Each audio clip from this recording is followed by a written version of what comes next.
Try this. Testing, testing. We're live on air, Drew. Testing, testing. Still no music, though.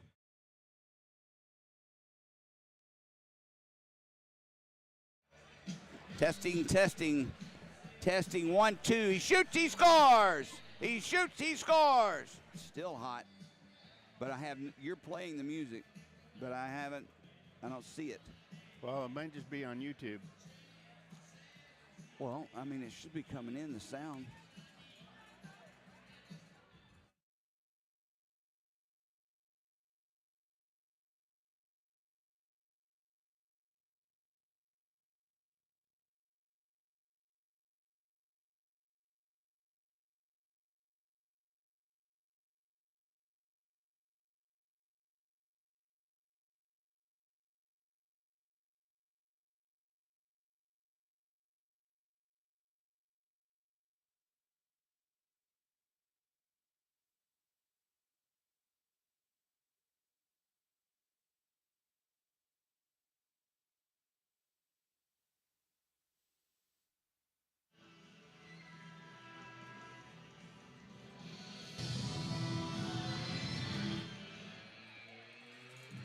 Hey. All right, let's go.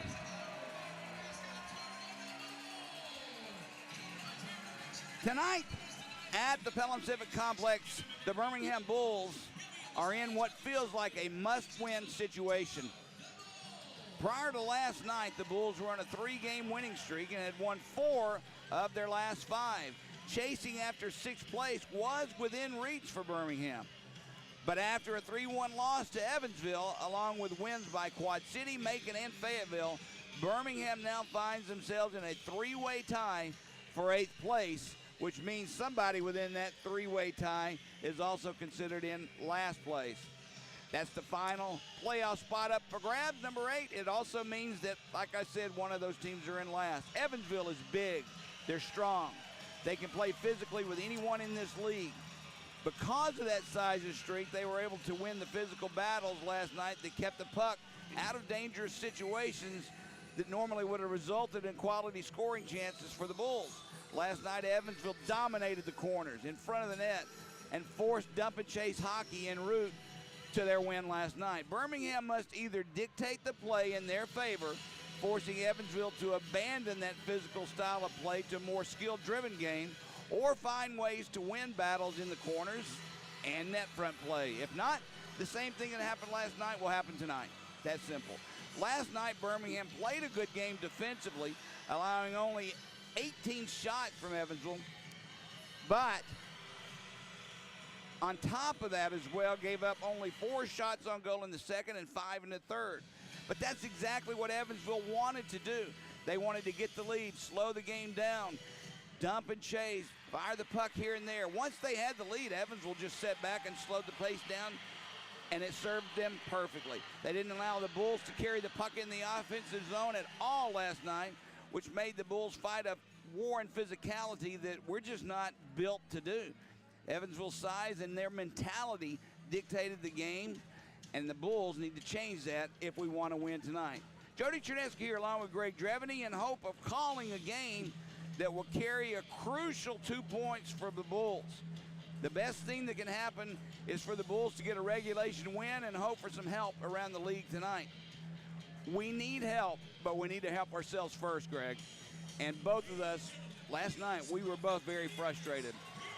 While it's easy to critique from up here in the press box, in reality, what needs to happen in order for Birmingham to force Evansville to play a style of game that favors Birmingham?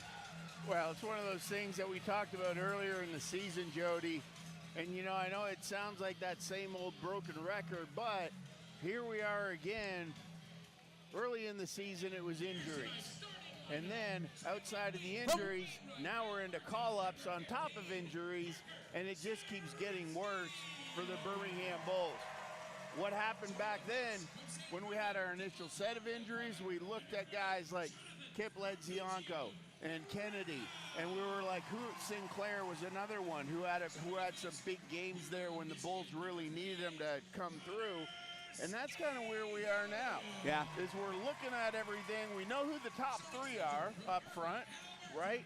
But now it's like, how about 6 through 9? And we've got to start seeing some point production out of these guys, or nothing's going to change here in Birmingham. Craig Simchuk and I were talking before the game, and that's the very thing we talked about is depth, scoring depth, the lack of it, and some others having it as well.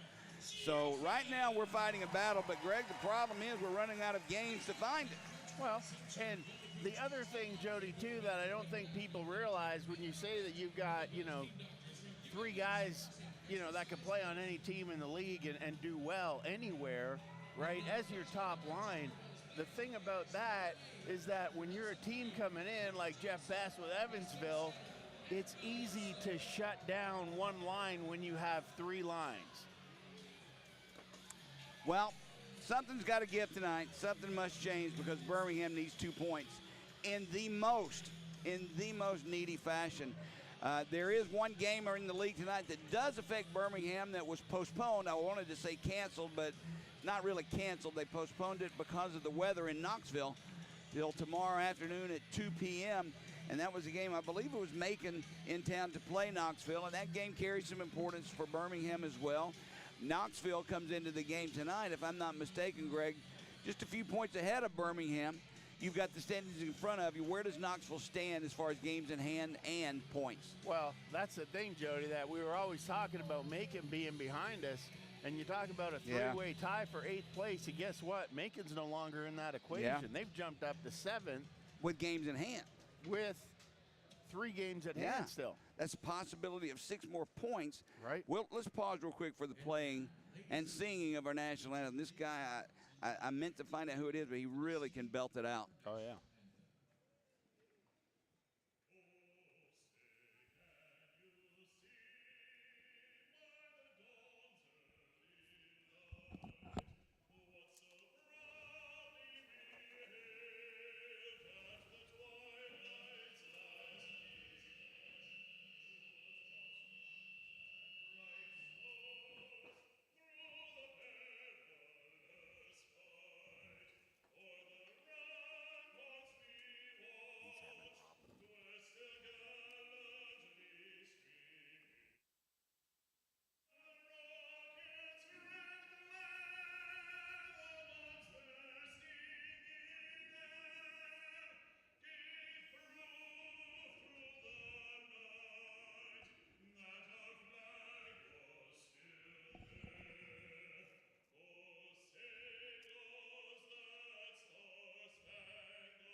All right, sorry about that. We are, again, having technical difficulties. It's usually with the mic on the ice level or the microphone that was used to sing the national anthem. We apologize. They know about it. They'll work on it. So let's go ahead. Starting lineups first for Evansville. Defensively, they'll go with former Bull Matt Clark and Will Vanderveen. I'll talk about him in just a second. Up front, Keenan Stewart along with Matt Hobbs and Jordan Semino. For Birmingham defensively, we'll go with Connor Scahill. He'll be paired with Jonathan Bartuccio Pereira in only a second game as a Bull. Up front, McGregor Sinclair, Matt Wood, and, well, that's all I got. They didn't give me the second one. Parker Soreski will be centering that line.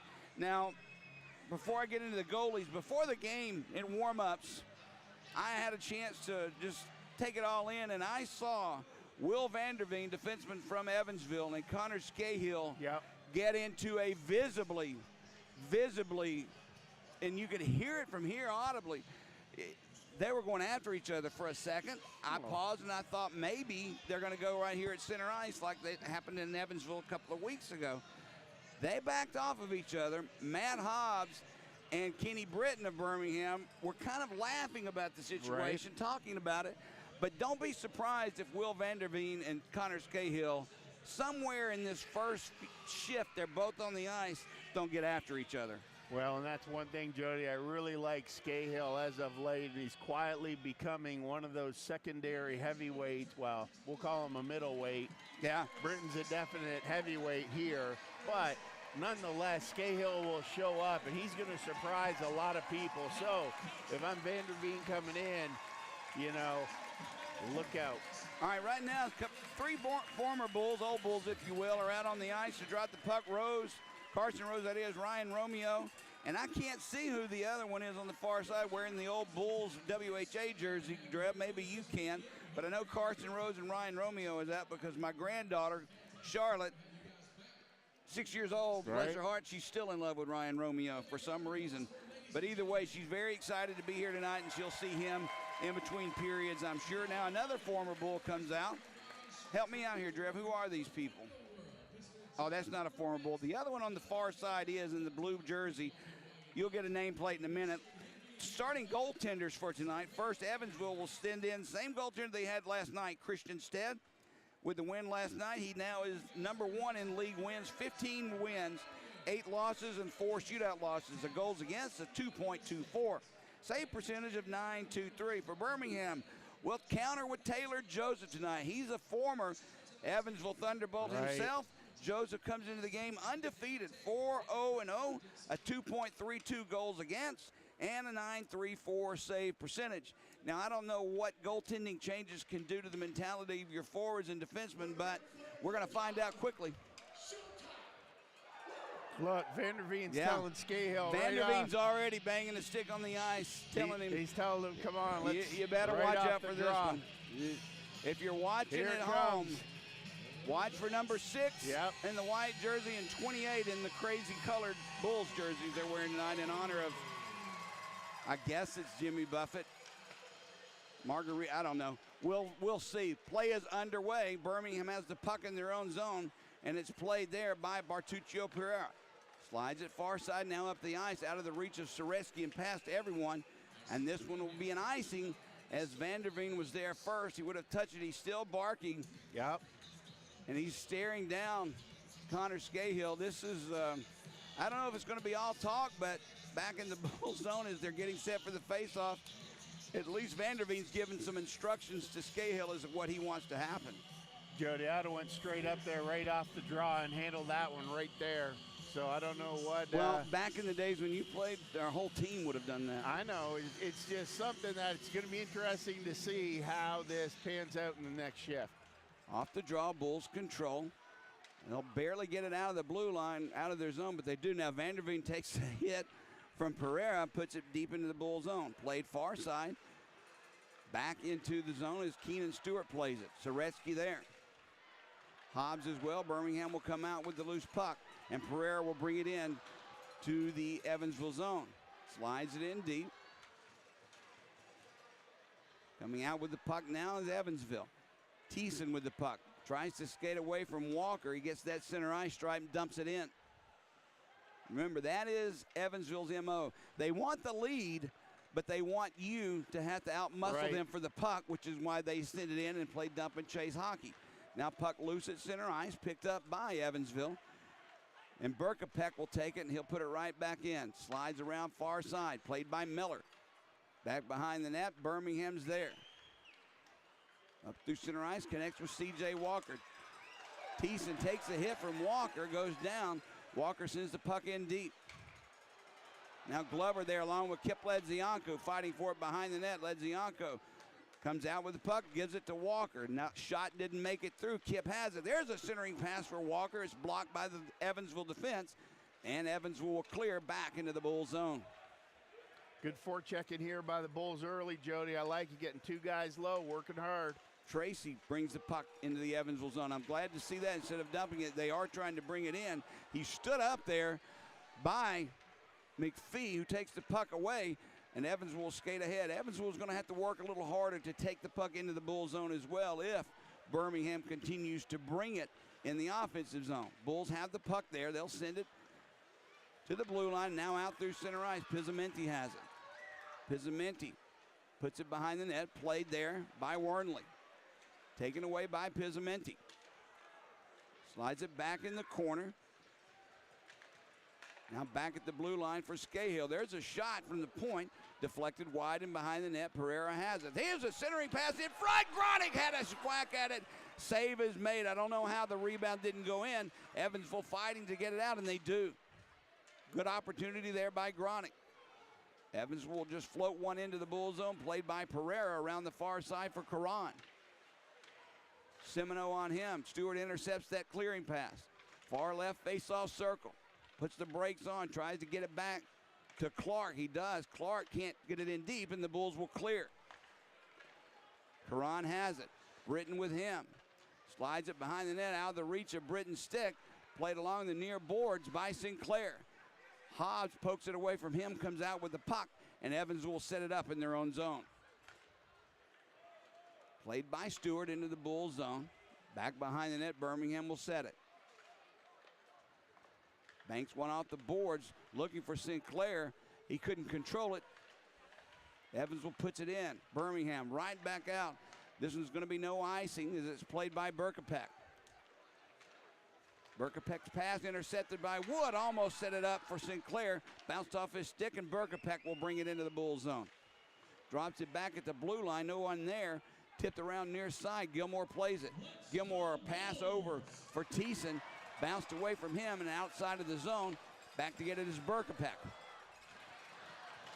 Quick action plays here. 16 minutes to go, even here in the first period as the puck is knocked out of play. Face-off will come back at center ice. 3-0 shots on goal right now in favor of Birmingham. There was when at least Gronick had a good scoring opportunity then, Greg. Yeah, he did, and he got that from good hard work down in the corners, and the problem last night, Jody, was the one-on-one battles. They won the one-on-one battle. They got it out front. They had a guy in front of the net, and they got a good scoring chance. All right, off the draw, Birmingham has possession. Sadowski, not really a good game last night from Kevin. In a -3 night, all 3 Evansville goals he was on the ice for. Just had a bad night is the only way to put it. Puck is played now at center ice. Drake Glover has it for Sadowski. Rips one around the boards, comes all the way around far side. Chapman is there. Walker as well. Gets back to Tracy. His shot from the point knocked down. Kipledzianko, a nice spinning shot. Stick save made by Stead. Puck far boards played by Evansville, and they'll send it into the near corner. Tracy comes up with a puck. Passed it all the way through the slot. No one there. Picked up now by Clark. Sends it in, taken away from him. Up for Pizzamenti, out of his reach. Zimmer will try and catch up with it. He can't. Evansville's there. Nice play by Zimmer, out muscling Vanderveen for the puck. Gets it back from Pereira.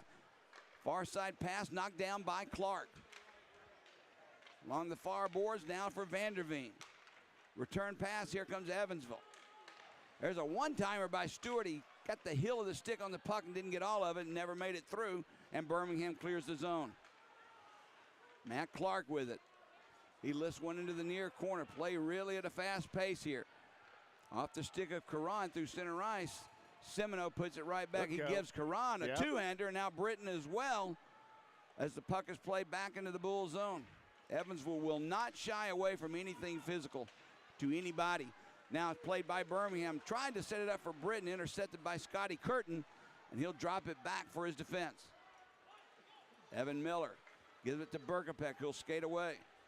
Dumps it to the far corner. Back to get it there. Youngworth for Birmingham. Tips one around near side. Sinclair catches up with it first, but taken away by Miller. Curls around near side. Looks for a place to go. Feeds it to Wernley. His shot goes wide of Joseph. Played along the far boards. Berkopek for Curtin. It gets past him. Gilmore's there, though, for Evansville. Now Sinclair has lost his stick in the defensive zone. Puck played behind the net. Youngworth taps it up to the blue line. McPhee keeps it in. Now it's loose in the slot, played by Caron. Caron finally gets it out, and Birmingham will change lines. 13:28 to go. First period, no score. Evansville at Birmingham. You can see Evansville, Jody, they're just content to get that puck deep and look for a transition turnover for a scoring chance, and they haven't had one yet. But it's like they're inviting Birmingham to go ahead and take the puck. There's a takeaway and a shot. There it was.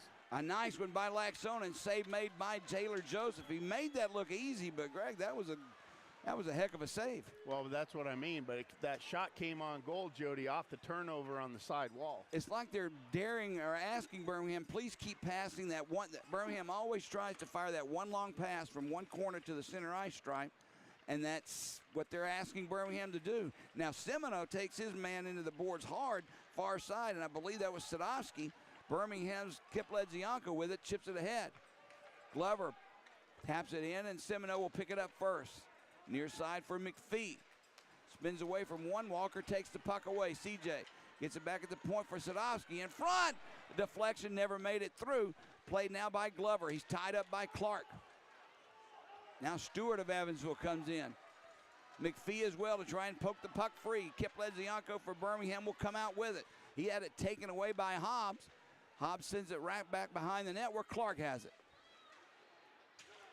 Up to the near boards, Tracy intercepts. His shot goes wide. Hobbs has the rebound, and they'll clear it back into center ice. Now whistle blows. It's going to be a high stick call. The puck was knocked down with a high stick. And with 11:58 to go here in the first period, Birmingham and Evansville, no score. What do you think so far, at least the first portion of this hockey game? Hey, I like what Birmingham's bringing to the table, Jody, and you know, we don't see it very often, but it's almost like all hands on deck and full speed ahead and reckless abandon in the offensive zone. 3 guys behind the goal line, but if Evansville has 3 guys there, Jody, the Bulls have 3 guys, and now you're on an even battle behind the goal line, where last night it always seemed to be 3 against 1, 4 against 2. You know what I mean? So I like to see Birmingham, what they're doing. They are bringing the puck physically in the zone instead of just firing in, hoping to get the puck loose in the corner, hoping for an Evansville mistake. At least if you bring the puck in, you can try and create something that way. Oh, 100%. And you can see the success that Glover's line is having against Evansville, because whenever they're on the ice, they're always right down there creating opportunities around Evansville's goaltender. Oh, that line is going to have their opportunities. We need somebody else to come in when they're on the bench catching their breath to continue that pressure. Now, off the draw, nice play by Wood, takes the pass away. Birmingham brings it in. There's a shot off the stick of Soretsky. Easy save made by Stead, but once again, unlike last night, Birmingham brings the puck in, puts the shot on goal, and forces Stead to make the stop. Now they have a face-off in the offensive zone. Right, and I think it makes a big difference too, Jody, to come out where you only had 18 shots on goal last night, period.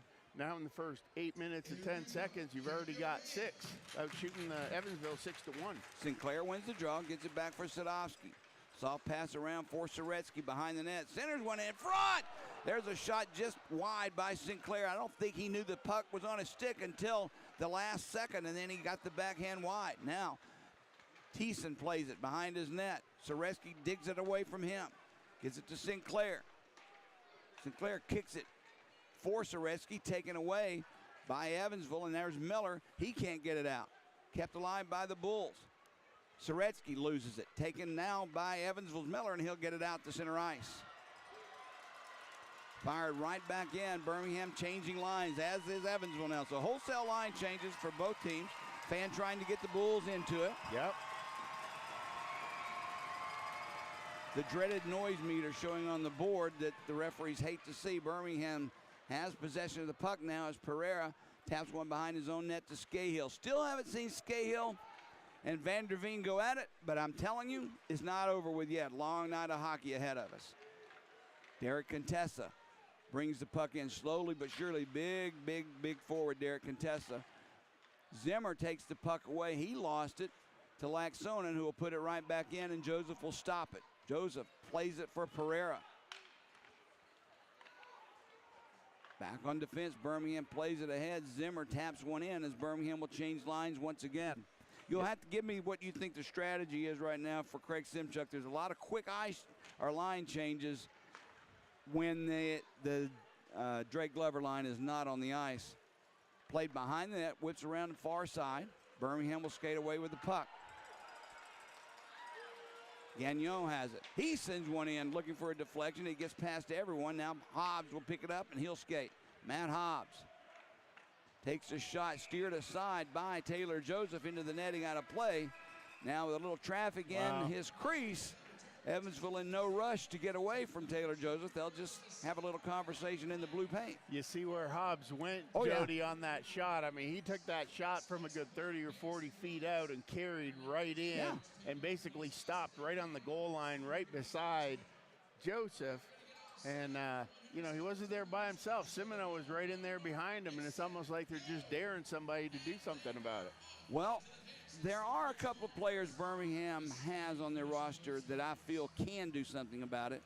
But in agreement with you, that's exactly what they're trying to find out, if those two players or anyone else will step up. Because as of now, and last night especially, it did not happen.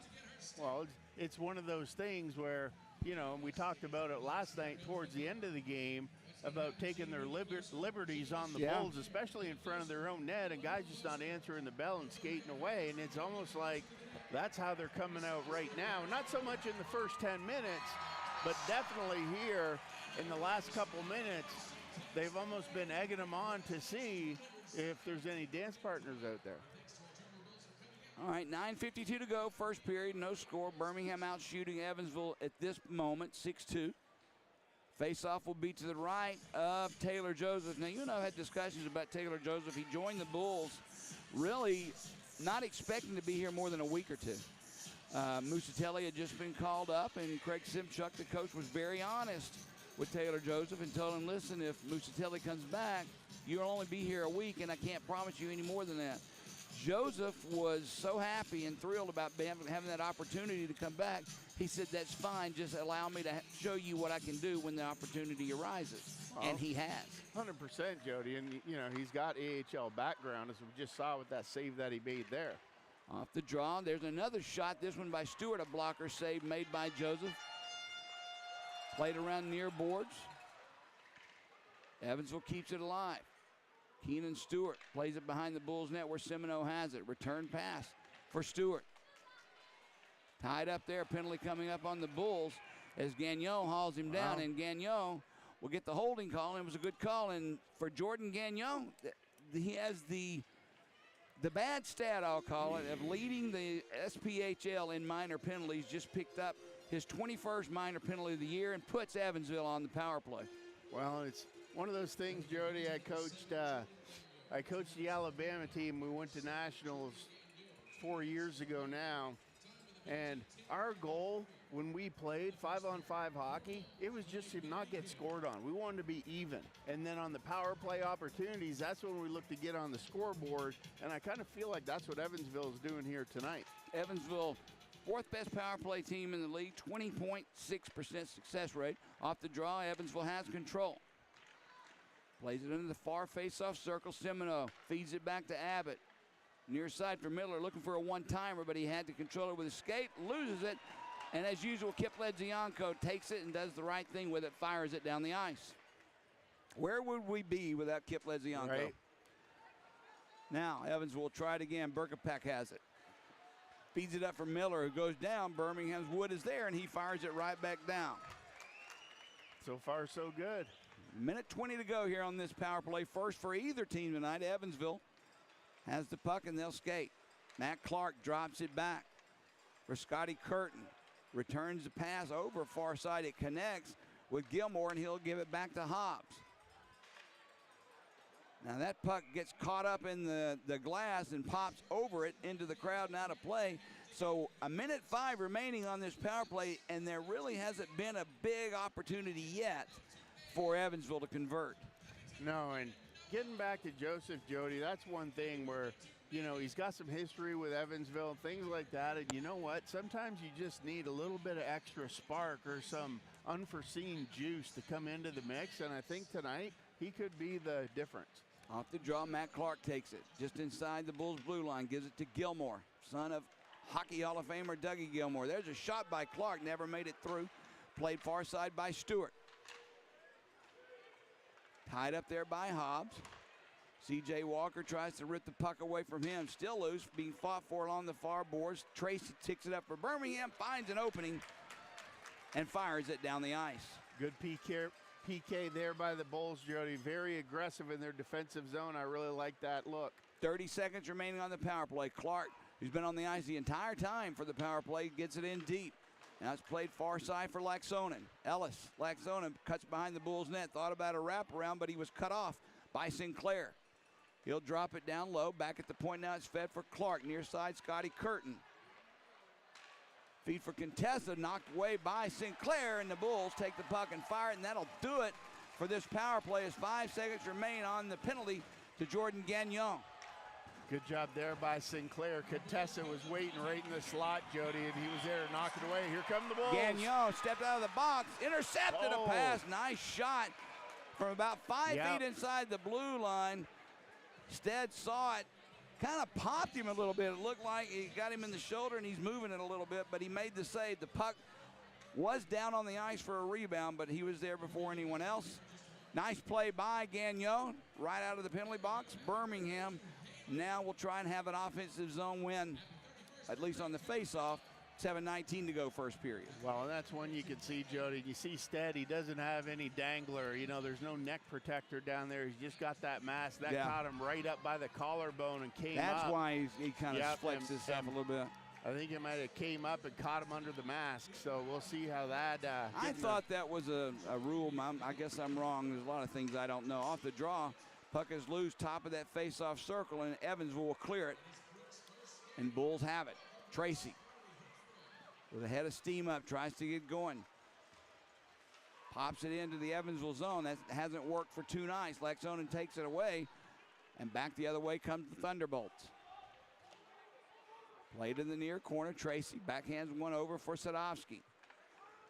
Ahead for Pizzamenti. Knocked away from him by Miles Abbott, but it comes to Sadovsky, and they'll send the puck back into the Evansville zone behind Stead.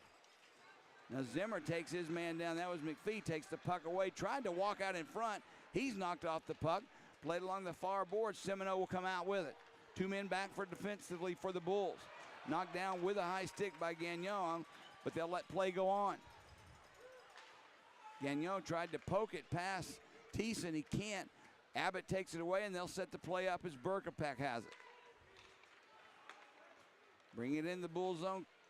Abbott couldn't get the shot off. He'll drop it back. Tried to set up Berkopek. Intercepted by Soretsky with nowhere to go with the puck. He'll drop it back to Gagnon. They'll set the play up behind the net with 6 minutes to go here in the first. That looked odd, Drift. Yeah, it did. McGregor Sinclair with the puck. Gives it up far side for Wood. For Soretsky in front, looking for a deflection. Sinclair was there, but a nice stop made by Stead, and Evansville puts it back into Bulls ice. Sinclair's having a good night tonight, Jody, for the Bulls. He's really working hard down there. Scahill tried to get it out. He couldn't do it as there was no whistle for icing. Soretsky turns his back to Scotty Curtin for Scahill. Now Glover had it taken away from him by Vanderveen. Glover didn't appreciate that. Lucky he didn't get a slashing call. Now played in the far corner. Bartuccio Pereira tried to get it out. It bounces off an Evansville player, and Birmingham's Matt Wood will lift one back into the Evansville zone. Now they'll call a high stick there as it's knocked down. I guess they'll say Vanderveen knocked it down with a high stick. But that play looked a little odd to begin with back in the Bull zone. It's like he didn't exactly know where to go with the puck. But even if he did, there was no one around him to give it up to except Evansville players. Well, I don't know if he caught himself being the Lone Ranger out there on a full bore line change by the Bulls. But he definitely looked up and saw nothing but white jerseys and just said, hey, I'm better off going around here behind the net. So I'm okay with that because at least you're not just throwing it away to throw it away like we saw a lot last night. On the draw, won by Laxonen, and Evansville will clear. Skating away with it is Stewart. 3 men back, so he'll just fire it into the near corner, played by the Bulls up the boards. Clark will pick it up for Evansville. He'll spin away from Walker. Gives it up far side. Evans will pop it to the blue line, but not out. Sadovsky takes the hit from Laxonen, and the puck does escape the zone.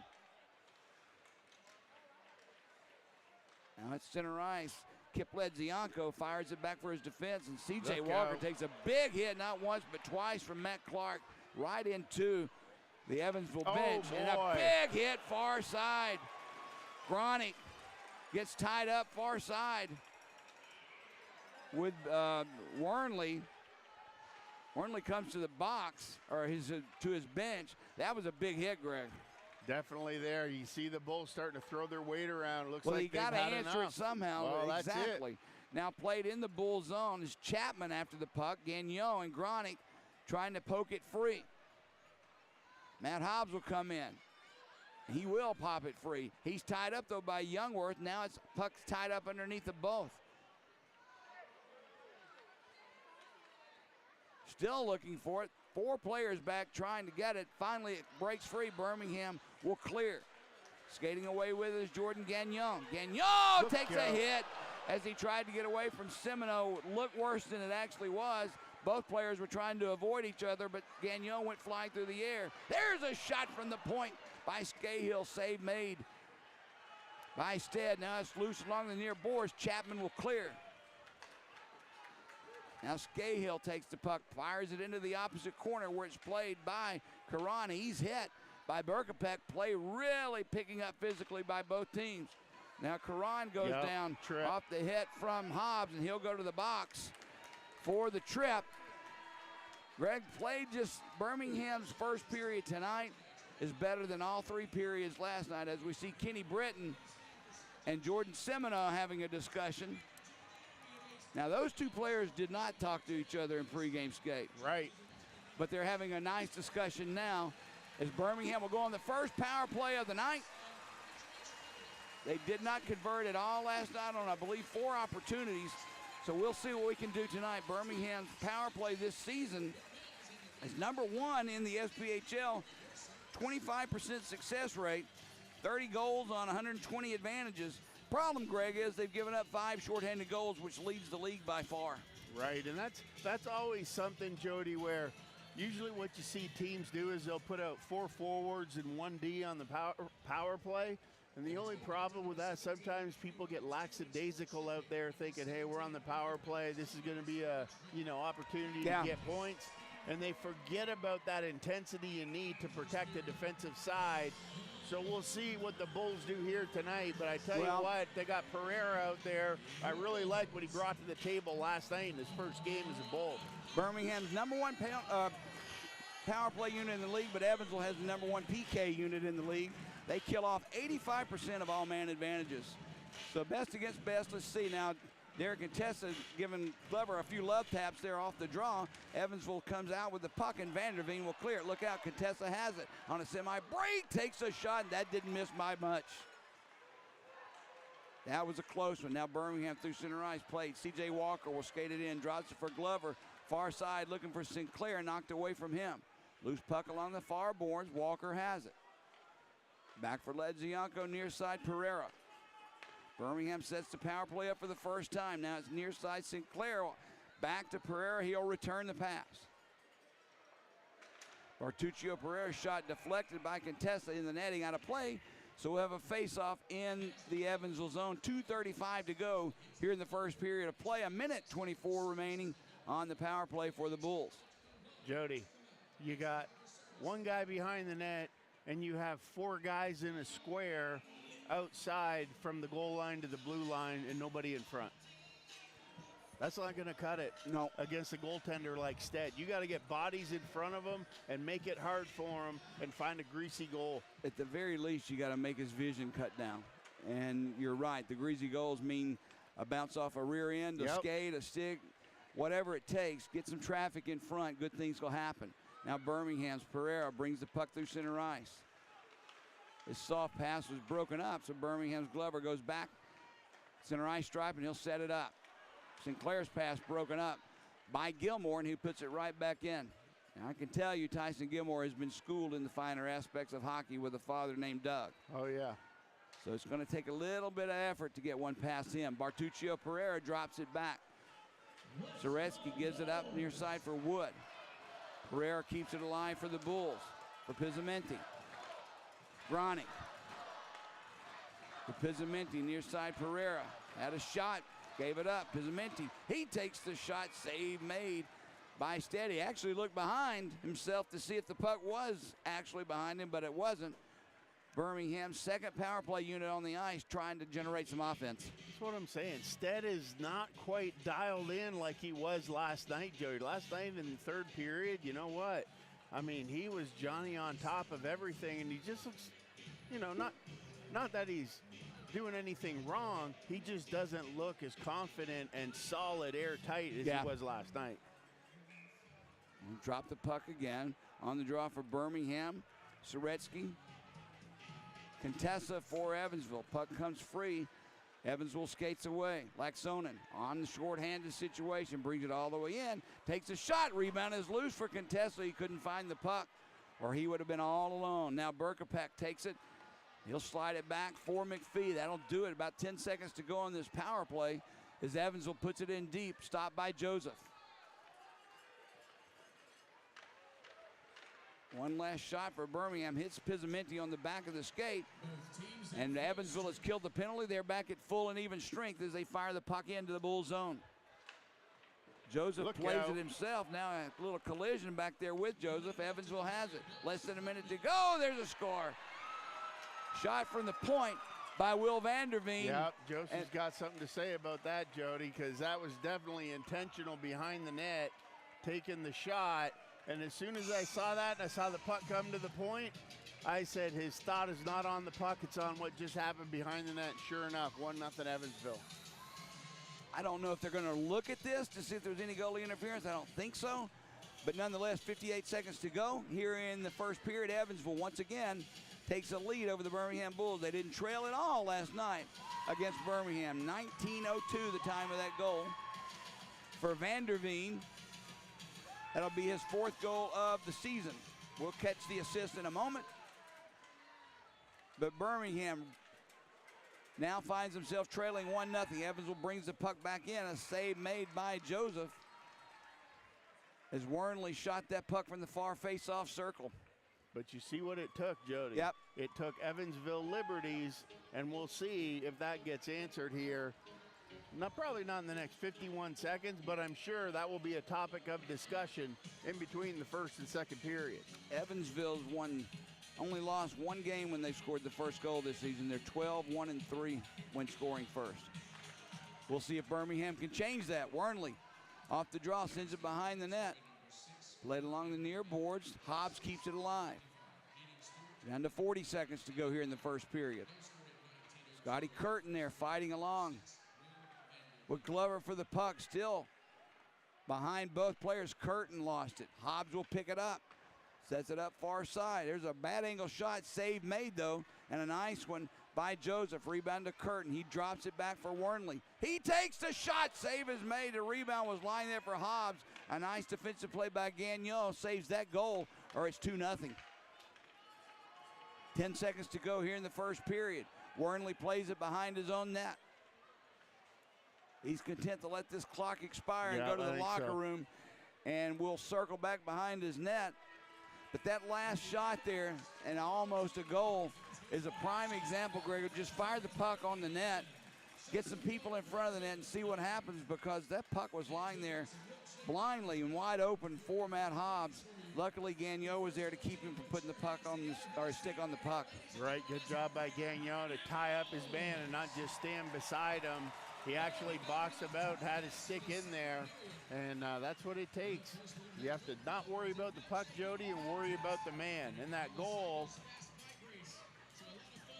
was Vanderveen got the... Was it unassisted? Yep. So an unassisted goal by Will Vanderveen, his fourth of the year. And if you noticed after the goal, his immediate celebration was not with his teammates.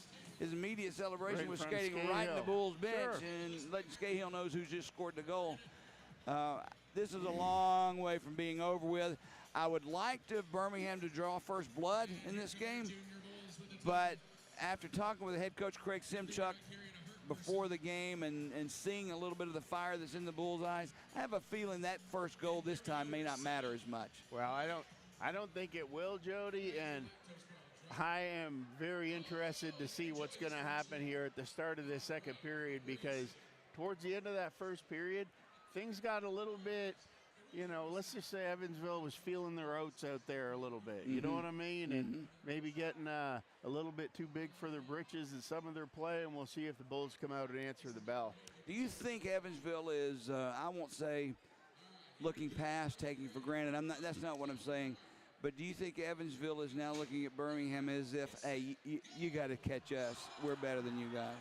Well, you can't deal with us. I think so, Jody, and there's a little bit of, I'm not going to call it arrogance. Okay, that's a good way to put it. Remember when Peoria came in here? I don't know if it was last year or the year before. We were sitting here watching Peoria play, and it was just like they looked like everybody was 3 or 4 years older than everybody on the Bulls, and I mean they were pulling every old dirty trick out of the books. And it's like, I'm kind of starting to see that little bit of mentality out of Evansville right now. And it's like, you know what? You're not going to get away with that. Well, you said it perfectly, feeling their own oats.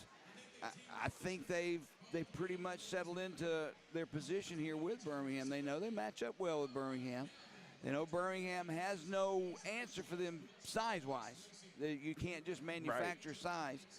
So, but that can come back and haunt you too. You can start to feel yourself a little bit too much, and before you know it, you look at the scoreboard, you made 3 mistakes, and you've given up 3 goals because of it. Well, and that, like right off that initial face-off, right? It's like Vanderveen. His mind was not on that face-off. His mind was on Scahill. Yeah. And you could see when they won the draw back to him, his errant pass right across, that's a direct result of not being focused on what's going on in front of you. But he settled in a little bit, and, you know, it's kind of hard to get at Scahill when you're defense and you're playing opposite diagonal across from each other. You know what I mean? But you see as he settled in that period, hey, if Scahill goes out and drops the gloves with him, Jody, guess what? Vanderveen isn't on the ice to score that goal. Scahill is not going to back down from him if that's what he's expecting. I mean, Scahill can – I won't say he's the best pugilist hockey's ever seen. Right. But he's not going to back away from somebody either like we have seen in previous years. Well, and I understand that. And then there is the, you know, the unsaid, unknown side of things is that we don't know what Coach Simchuk's instructions have been to him. You know what I mean? He may have said, hey, true, you know, because back off. Well, back when Rosie was around, it's like you had a red light and a green light, right? And if he came in the room and he said, hey, boys, you know, look around the room, but you had like pop, goulash, pinfold. I mean, you go down the list. You knew who he was talking about. Right. And he'd look around and he'd say green light, you know, and it was like, okay. But then other times he would come in, he'd say, hey, nothing tonight, red light, you know. And so we'll see. But, hey, if I'm down there with the Bulls, I'm coming out, and it's like green light, green light, green light to start this second period. I need a goal before I start seeing the rest of that. I need a goal, Greg. We've had some very, very, very good crowds here in this building. 4 out of the 5 home games have been sellouts in this month. Another sellout tonight. Another one tonight, and you just have to give something back to the crowd that comes in. And last night was a 3-1 loss. Tonight we're trailing 1-0 at the end of 1. We got the players that we can get this done. It just seems like we need one good positive thing to happen, and then it just all falls into place. Like I said, Jody, I think that the Bulls were there until they took that shot at Joseph behind the net, and that changed the whole dynamic of the energy. You know what I mean? Because Joseph was on until that point, and then just like Vanderveen off the draw. True. You get Joseph sidetracked, and what do you get? Yeah. A goal that maybe he would have stopped had he not been thinking about what just happened behind the net. Yeah, I don't think he gives up a goal to a defenseman like Will Vanderveen from just inside the blue line unless, as you said, something was interfering with his thought process. Okay, that'll do it for the first period of play. Birmingham out shooting Evansville 11-9, but more importantly, trailing on the scoreboard 1-0 at the end of 1. We'll take a break. We'll come back. Greg will get you caught up from what's going on around the league, minus the Macon and Knoxville score, that is, since they postponed that game until tomorrow. But for right now, score at the end of 1, Evansville 1, Birmingham 0. Greg Dravany along with Jody Cherneski, and this is Birmingham Bulls hockey.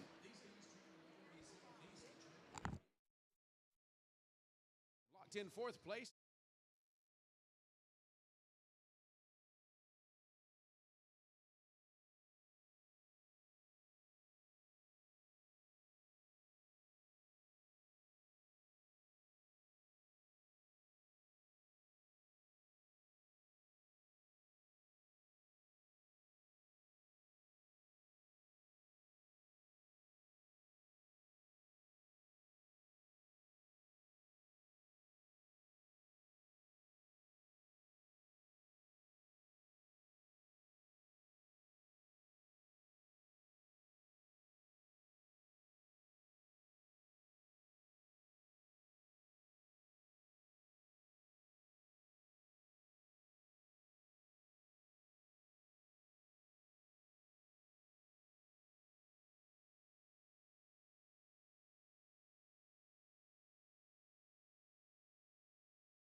And we're back here with the first period recap. We got about 3 minutes on the board before we get back after it here in Pelham, Alabama, where the Birmingham Bulls trail the Evansville Thunderbolts 1-0 after a very fast-paced, physical first period with a lot of behind-the-scenes interaction and unknowns, and we'll see how those carry out here in the second period. But nonetheless, with a three-way tie for 8th place around the league, Quad City and Roanoke, they're facing off tonight. Quad City 2, Roanoke 3. That's with 16 minutes to go in the third period.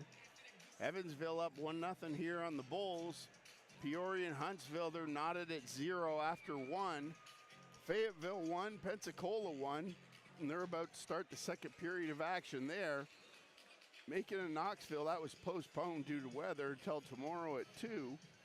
And, you know, that will be a very interesting telltale game for the Bulls, and I'm sure they'll all be tuned in tomorrow afternoon for that one. Because we need to take care of this one first, well, though, Greg. absolutely. That'll make that one a lot more interesting tomorrow, but yes, because as we talked about last night, Jody, Macon is sitting in a position with their games at hand, and they went from being behind the Bulls to now all of a sudden they're not even one of the 3 teams in that tie for 8th place. They've jumped everybody, and they're up in 7th now. well, number one thing you must do in life, no matter if it's sports or your own bank account or your family at home, you got to take care of yourself. I was going to say, take care of business. So this is where it starts. I mean, it wasn't a bad period for the Bulls in the first period. In fact, it went well, especially the first 10 minutes. But giving up that goal late with just a minute to go in the period, 58 seconds to be exact, that wasn't good. And the way it happened, Taylor Joseph was kind of tripped up a little bit. I didn't catch the number of the player who did it. Maybe it was Warnley. I think it was a single-digit number. Either way, it knocked him off his game enough to where a shot from just inside the blue line, a wrister at that, went in. And it was a great little love tap, Jody, but just enough to get Joseph thinking about it, and a little tap on the back of the legs. You know what I mean? Usually guys will just blow by the goalie, but you know, there was a little bit of contact there, and that just changed the atmosphere. Sure. Well, it worked. Yep. And it's a 1-0 lead now for Evansville. Birmingham and Evansville will, at least for the time being, be at even strength. I still say keep your eye on Will Vanderveen and Connor Scahill. Now the referee and both coaches had a little discussion before the game. Now referee and linesman in the scoring table or scoring box having one last discussion before the period gets underway. Yeah, I'm not sure what that's all about, Jody, but a little delay here makes no sense, but we'll get underway here as the linesman steps up. Linesman for tonight, same as last night, referee Jeff Tomasek, Anthony DiMarte, and Brett Darzinski. Head coach for Evansville, Jeff Best, and of course Craig Simchuk for the Birmingham Bulls. Yep. And look, there's Vanderveen again. Yeah. You know what I mean? I mean, Jody. Something's got to happen out of this. Look at him. I mean, you got to go straight across there and grab a hold of him right now. He's definitely challenging you. And while you don't want to give up a power play, right, you just got to say, okay, I've had enough eventually. Now, right off the draw or in front of the Bulls bench, puck comes free back into the Evansville zone. Gets past Christian Stead. Yep. Vanderveen takes down Wood on the play, and he's going to get, now he gives a shot to Soreski as he goes by. Soreski gives one to Matt Clark, who shoves him back. In the meantime, the guy who started it all, Vanderveen, hasn't been challenged at all by anybody. Yep. He's just being escorted to the penalty box by the linesman. He's still barking at him. And you can see Scahill, like I said, you never know, but you see Scahill, his reaction to Vanderveen, he gave him the dancing around, wiggling his gloves. Is it possible? Could be. That here's the call. 2 minutes for interference. Number 6, Will Vanderveen. 2 minutes for interference. Time of the penalty, so that's 17 the only seconds. Call. 17 seconds into the period. I wonder if maybe the Bulls have been instructed to draw them into penalties and not retaliate. It could be, because judging by what Scahill did after that, I'm wondering that very seriously, Jody. So it's hard to skate away from somebody doing that It is. unless you've been told to. right. And I'm not questioning anyone, but man, you're going to get your fill of it eventually. Now off the draw, puck being fought for, taken away by Matt Hobbs. Hobbs almost taken down by Sinclair, brings it in, 2-on-1. Look out, there's a shot just wide by Clark. That actually turned into a 3-on-1 shorthanded break.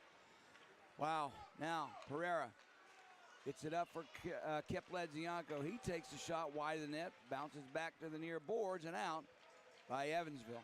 That was a very slow developing play, and all of a sudden you look up and it's 3-on-1. Well, that's what I mean about having 4 offensive-minded guys out there, Jody. Pereira brings the puck in, slides it over for Sinclair. Tied up in the corner, McGregor as well as Semino and C.J. Walker. Still digging for the puck while that clock is running. Clark behind his net, had it taken away by Ledzianko. Loose just at the corner of the net. Sinclair was there, he couldn't get a stick on the puck. Ledzianko cuts back behind the net. No one at the point to feed it to, so he'll hold on to it. Where is everyone? Pereira called for the puck, found it, didn't shoot it. Ledzianko with it, returns for Pereira. He takes a wrister save, made rebound, There in you front, go. score! Bang! C.J. Walker took that rebound. It was lying right on the ice off the shot from Bartuccio Pereira. And that's how it's done. Power play goal for the Birmingham Bulls, and we've tied it at 1-1. And C.J. Walker right in front of Stead, Jody.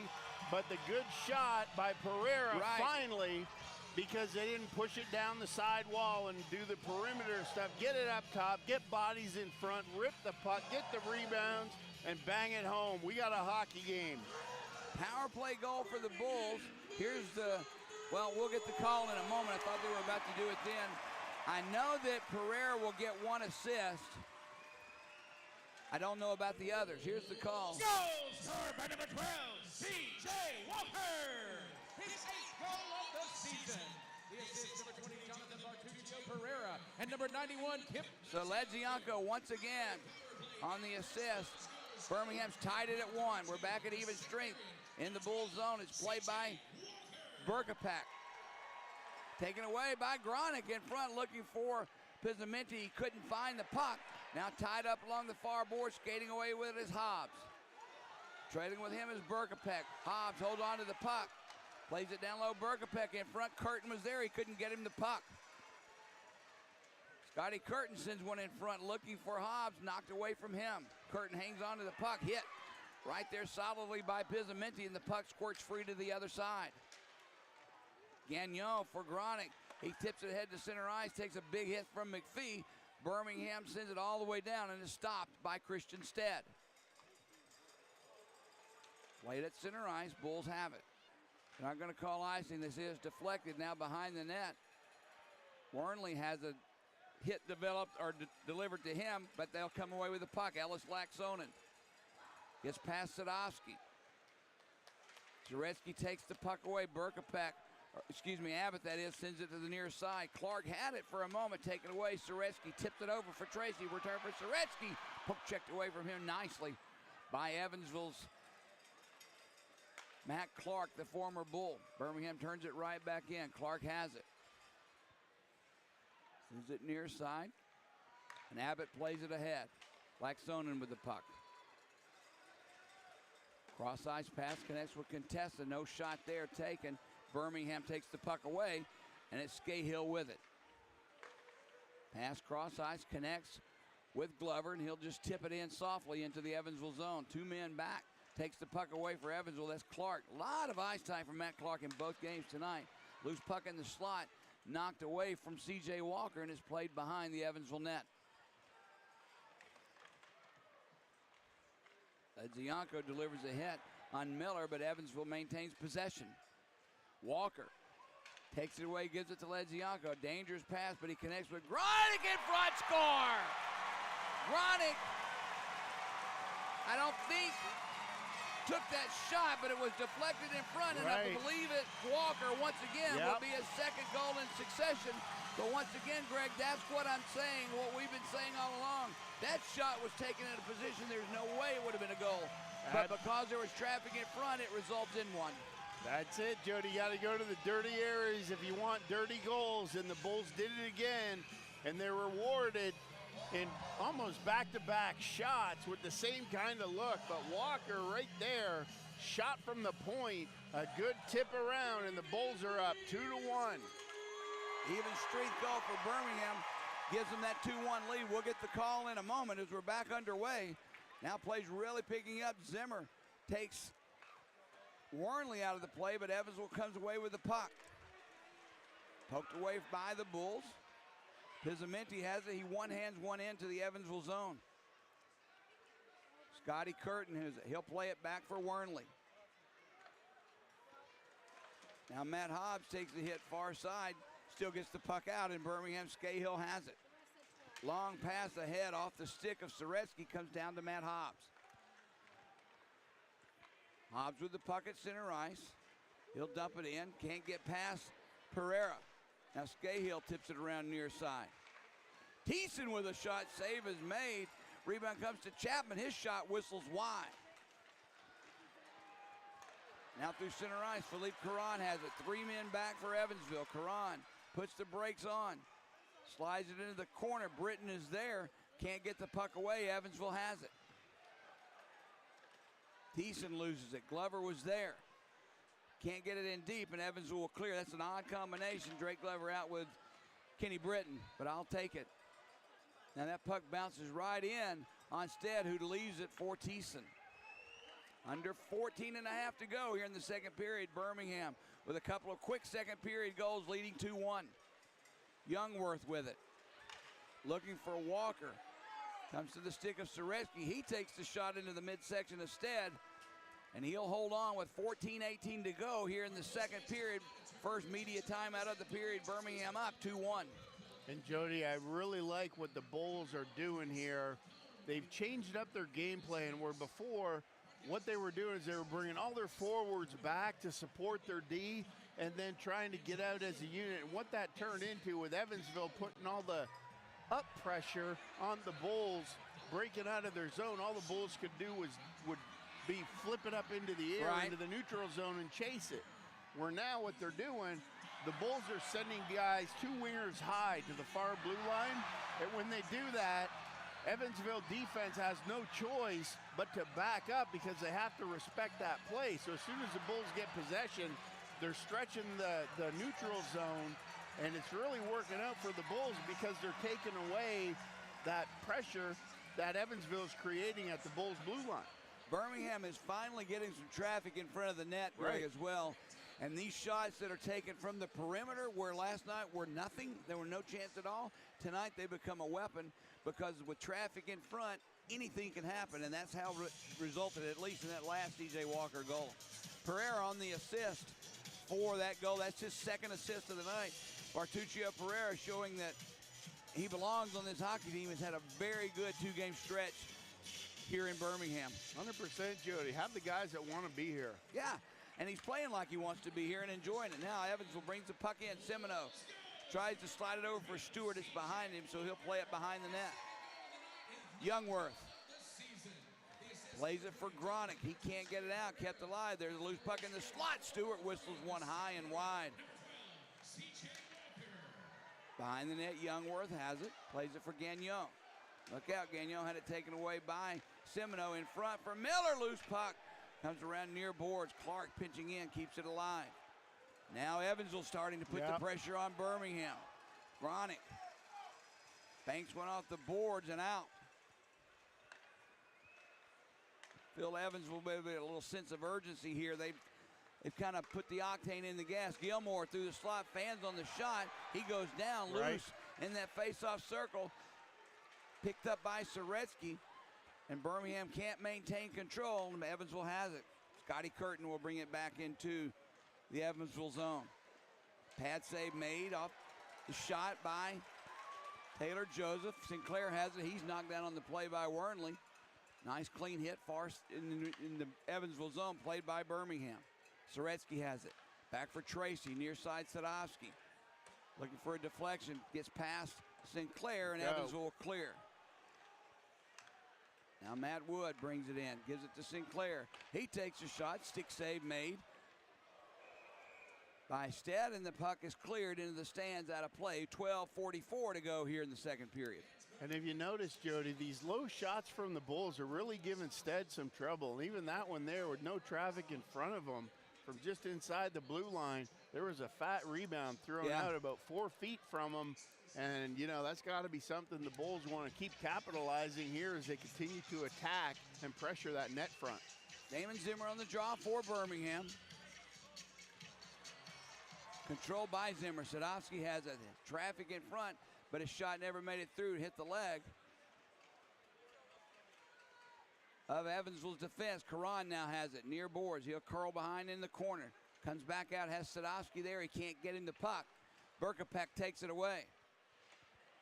Birmingham takes it right back. Pizzamenti had it bounce over his stick. Sadowski keeps it in. There's a shot bouncing off the stick of Philippe Caron. Gave Stead all kind of problems. He made the save. Now Caron takes a shove and a punch from Berkopek. How do you cross-check a guy in the face like that, Jody? How do you skate away after? I don't know. I want a power play too, Greg. Don't get me wrong. Right. But, okay.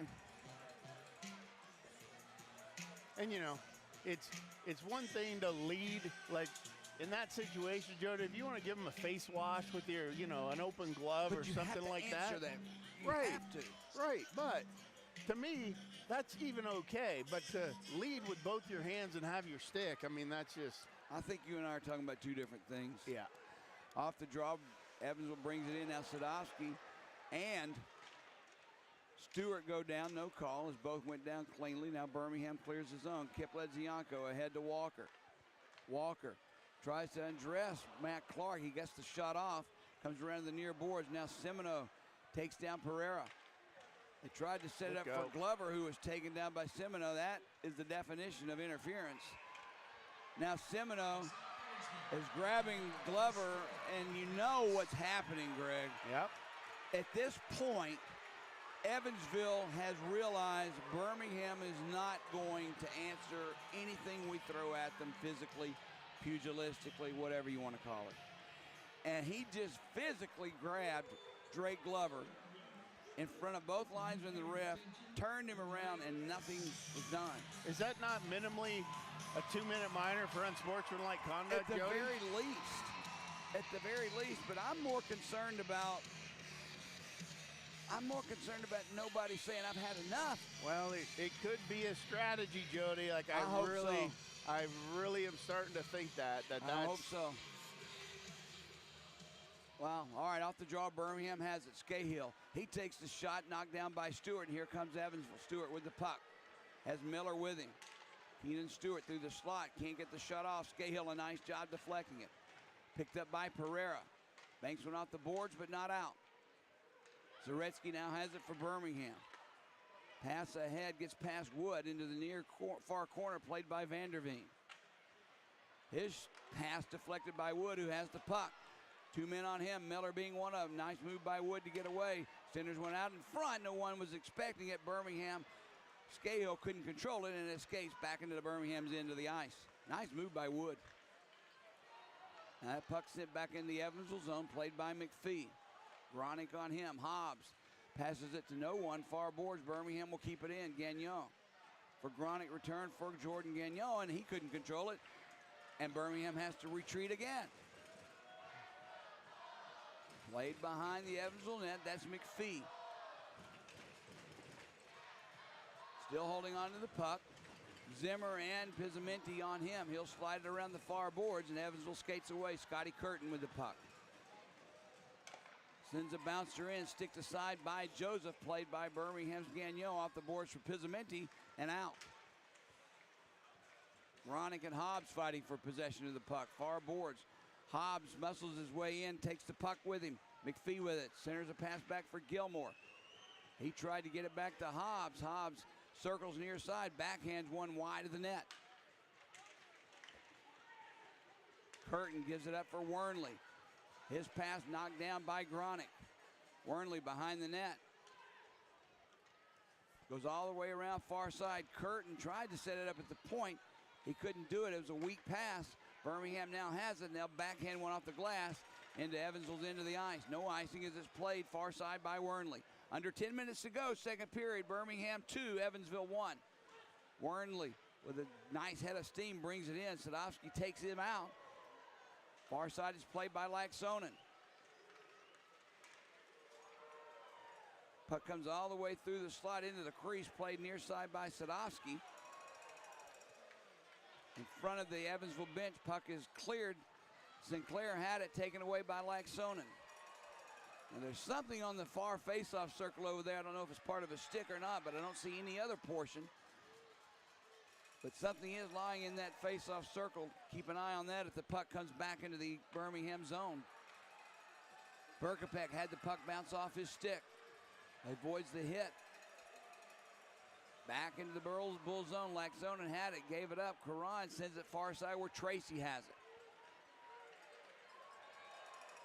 Sadowski ahead for Karan, avoids a hit, gets it ahead. Look out, Glover comes in, cuts through the slot. Couldn't get the shot off. 3 men on him. He'll drop it back for Pereira. Centers a pass for Walker, looking for that third goal in succession. Loose puck right in the slot, right into the crease, into the blue paint. Watch this. But it's tied up. Now here we go. A lot of pushing and shoving now. Stead still down on his knees. He'll finally get up. I don't think anything will come of this. Well, but that's what you want to do, If it hasn't Jody. yet, it's not going to happen. You want to get the puck in on the goal, and then you want to send everybody right to that net front and have a presence. Whether anything comes of it or not, you know what I mean? It's I know what you just mean. about having that presence. Why am I so frustrated, Greg, at the lack of answering the bell? I think it's a tactic. Well, I said so in the first, and that's the only thing I could come up with, because it's very hard for me to understand why, if I'm challenging you, not once, twice, or 3 times, eventually you're going to have enough of me. And you're going to give me, like Mike Tyson said, everybody's got a plan until they're punched in the mouth. Wow. And eventually, don't you just have to have your feel and have enough and say, okay, I've had it. You're not doing this anymore? Or it's a tactic, Jody, that you force them to want it so bad that they do something stupid like Vanderveen did.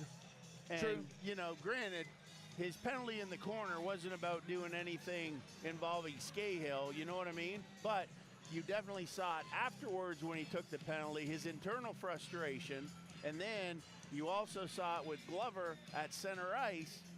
You know what I mean? It's almost like they want that power play more than they want to go and answer the bell. And that's probably the way you should be right now. It's a very close hockey game, and as I said, it's a very important hockey game on top of it. Yeah, take the man advantage, but wow. Now down behind the play, Kip Ledzianko is taking one to the face. Penalty is going to be coming up, I believe, on Evansville. Ledzianko gets back to the bench. I believe he's sprung a leak. Going to be a high stick, I believe, is going to be the call. And if he drew blood, Jody, that might be a double. See, he's checking now. Miller on Pereira, it's the same thing. It's just all that stuff behind the play that the ref isn't seeing, the little stuff. Vanderveen's the one who got his stick up on Ledzianko, which doesn't surprise me at all, but makes me, again, reiterate the point. You got to stop this mess. You have to. Here's the call. 2 minutes for high sticky. Number 6, Will. So Birmingham goes back on their third power play of the night. 1 for 2 thus far, and I'm sorry. I know I'm old school hockey. I love hockey in the 80s and 90s, the way it used to be played. He wouldn't have gotten a second chance back then to do anything. No, like and this. I think, Jody, the strategy that you're putting into the game, it changes if guys start getting injury prone. You know what I mean? Yeah. So we'll see what happens after this. Off the draw on the power play, Pereira has it. Walks across the blue line, gives it to Kip Ledzianko. Drops it back for Walker. They'll swap places with Kip. Back at the point, Pereira thought about a slap shot, sends it far side for Sinclair. Pereira. Ledzianko has it. Plays it down low. Glover has it, back to Ledzianko. No one shooting right now. Pereira thought about it, gives it up for Sinclair. They're kind of coming in slowly but surely, closer and closer to the goal. Walker with a shot, that's steered aside. Sinclair has the puck.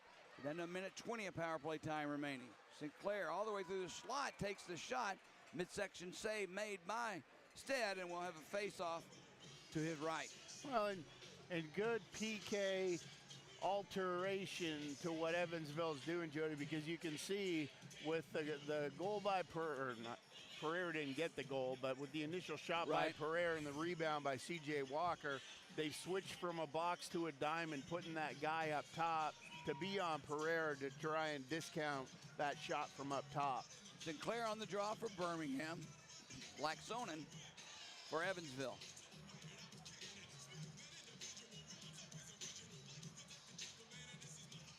Still waiting on the drop of the puck. Finally, it's down and we're underway.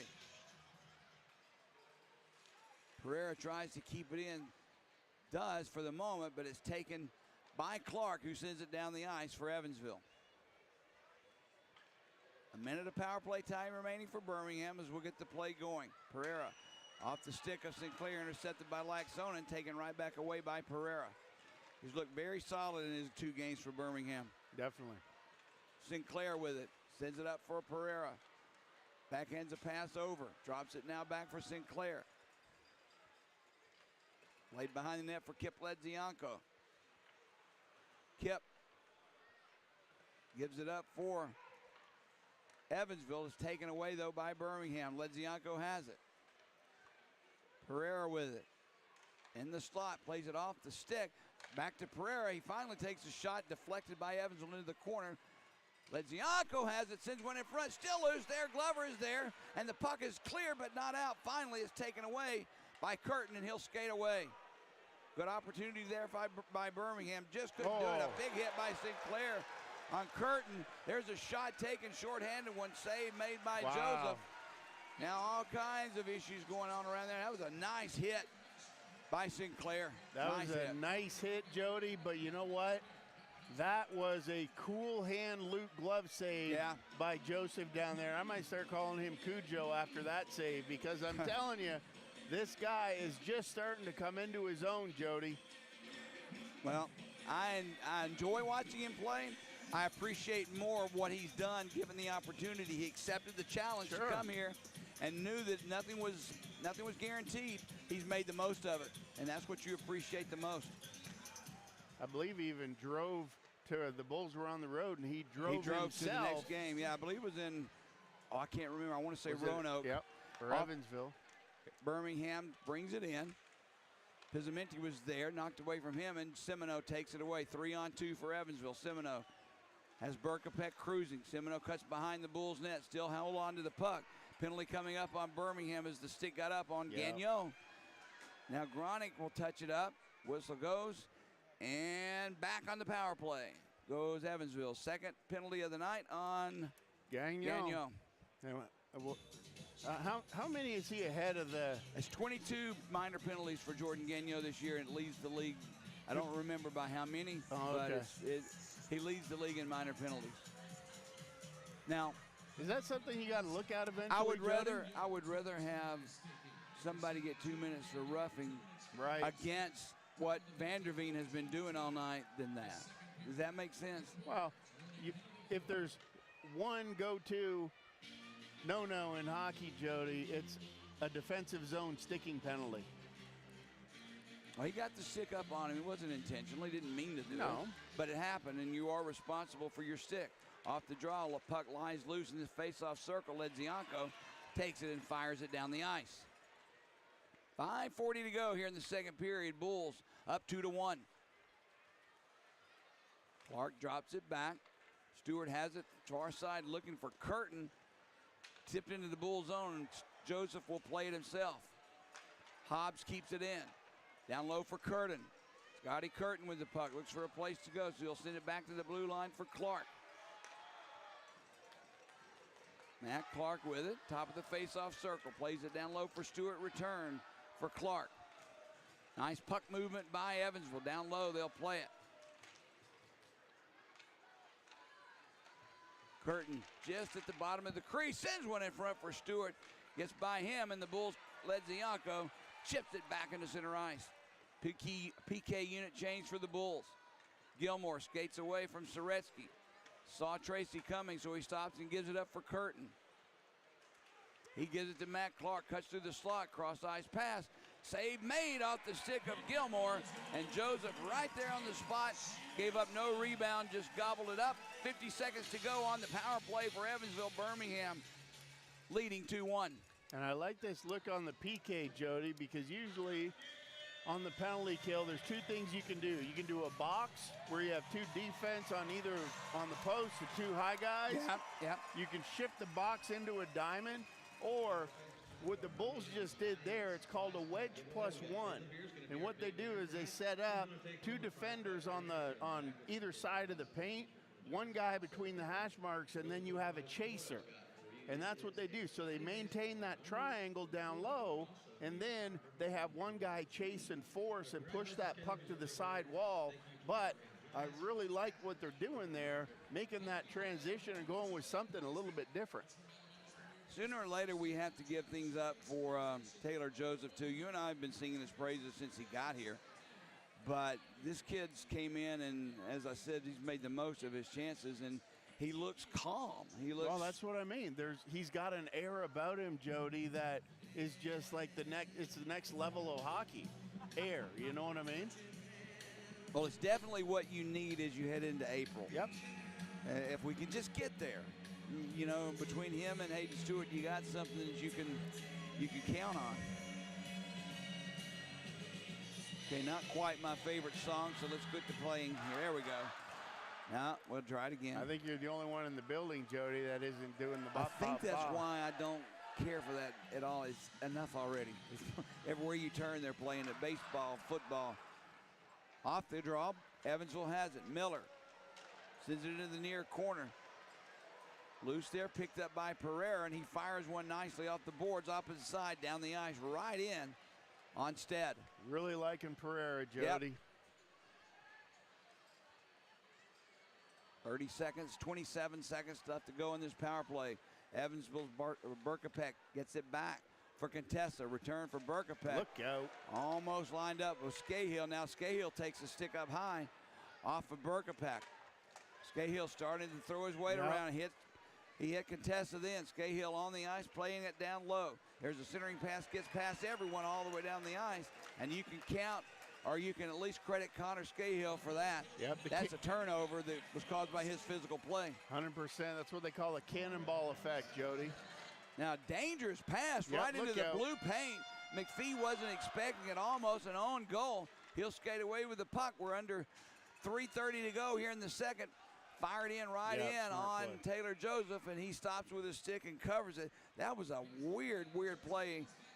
Why would you want to send the puck right on your goaltender like that? He almost like I don't think anybody was expecting it, Jody. But I like that play by Tracy down there. He made it very apparent.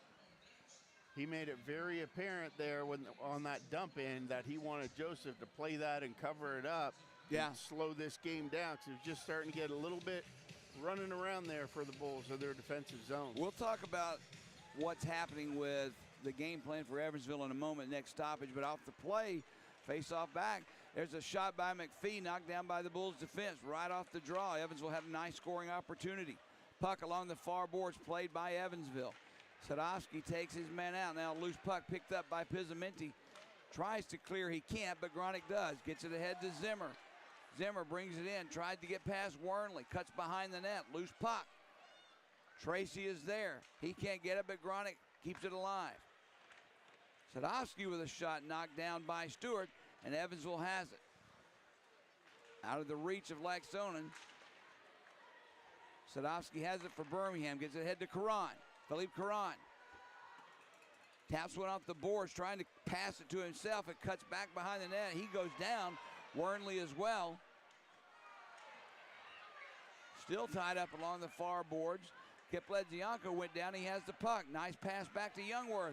Slap shot. Whose whistles wide. Rebound is there for Karan. Plays it back at the point. That shot blocked by Isaac Chapman, and Laxonen takes the loose puck. He'll gain that center ice stripe and dump it deep. Telling you, Karan's having a heck of a night too, Jody. He is just lights out blazing down there. Well, we expected some of these young kids to eventually get things together and the light bulb to go on. Some of them's taking a little longer than I would have wanted to, but if what you're saying is true, you couldn't ask for a better place to need help than on defense. Right. And you've got Pereira coming in, brand new player from Macon, and as you said, Karan playing on defense as well. You got to have your defense steady and tough back there.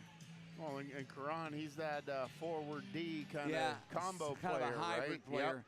Off the draw, Bulls have it. Youngworth with it.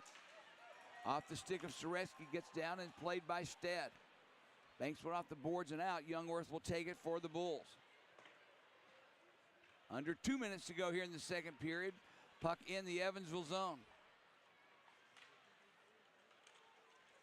Sent out, Birmingham has it. Near side, Scahill. Off the stick of Wood, they'll say no. But Sinclair touches up with it first, so no icing. Puck loose in the Evansville zone, near corner, played, but not out. Look out. There's a shot by Sinclair, save as that may have hit the post. But a cough up of the puck by Evansville almost gave them an opportunity for a goal. I didn't hear the post ring, but it certainly looked like that one did beat Stead. And there was a body in the line of vision from here, Jody, but either that hit Stead in the shoulder and came straight back out, or it hit the post and came straight back out. Nonetheless, you could definitely see this offensive pressure that the Bulls are putting on down low is turning into scoring opportunities. Is it just me, or is it a much better hockey game tonight than we saw last night? Oh, 100%. I mean, I know we're winning this game when we weren't last night, but it seems to me there's just a different kind of hockey being played as Walker brings the puck into the Evansville zone.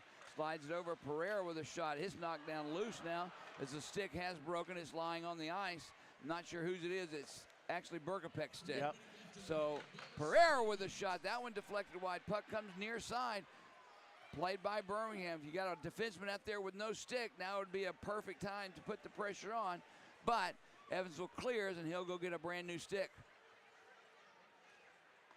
Play through center ice. Pereira chips it in. Zimmer picks the loose puck up. He can't center it, taken away by Evansville, and Clark takes it through center ice. Down to 30 seconds to go here in the second period. Contessa, try to centering pass, broken up, far side by Tracy. Another stick goes flying, and Evansville has it in their own zone. 20 seconds to go as Clark gets it ahead to Laxonen. Contessa outsides Tracy, fighting for the puck, holding on, riding him into the boards. Crowd wanting a holding call as Tracy behind his own net. He loses the puck. Contessa along with Sadowski fighting for it. It squirts free for Evans. Look out, Clark's shot just whistled wide. And that'll do it for the second period of play. Birmingham, fortunate to get out of that last flurry of shots there in the last 10 seconds, will go into this locker room with a very hard-working, much-deserved 2-1 lead at the end of 40 minutes of play. Definitely, Jody, and hey, maybe it was, and I know the guys always go back the next day and, you know, watch the game, see how they do. I mean, everybody does that, but hey, maybe you hit a nerve, Jody, when you talked about the all the distractions and all that other stuff. Maybe they set out to prove you wrong. So hey, well, if that's what it takes, I mean, hey, whatever. I wasn't telling anything that no one else didn't already know.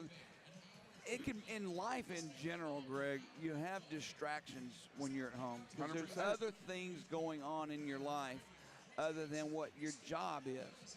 And that's basically all I was saying is for this team, not all teams, for this team, they seem to be leaving the distractions at home. Right. We're on the road, and the record shows the success of the road versus home. Oh. So my whole point was to try and find a way, somehow, some way, to leave the distractions in the apartment buildings. 100%. And when it's time to think hockey, think hockey. Let's go. So if I've offended any, you know what? I don't really care. I was going to say I don't. I didn't. Hey, I told the truth. If that's what it takes to rile some guys up, Jody, Let's then do it. Amen. I'll sacrifice. Yep. I'll do it for the team. All right. Put our big boy pants on and we'll be okay.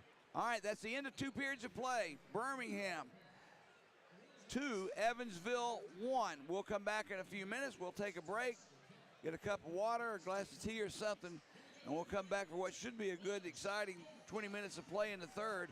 I hope we don't devolve into something that I really wanted to see in the first period, though, not in the third. No, I don't think that. I think that Bass is a smart enough coach, Jody, to tell his guys, hey, you had your moment of feeling your oats, but guess what? They took your oats and they just shoved them in your mouth. So let's get back to work here and stop skating around like we're the gods of the ice and get out there and get back to playing hockey. I don't want to sound greedy and I don't want to sound odd when I say this, but, Greg, I want to win. Yep. We both want to win. Me too. But I want it to be a regulation win. Amen. We got to stop giving away points. Yep. And that's what happens when you go into overtime and shootouts. All right. Play through two periods. Birmingham 2, Evansville 1. Jody Chernesky here along with Greg Drevany, and this is Birmingham Bulls hockey.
at the Pelham Civic Complex. Jody Cherneski here, joined by Greg Dreveny, who's taking a little time off for the next few minutes.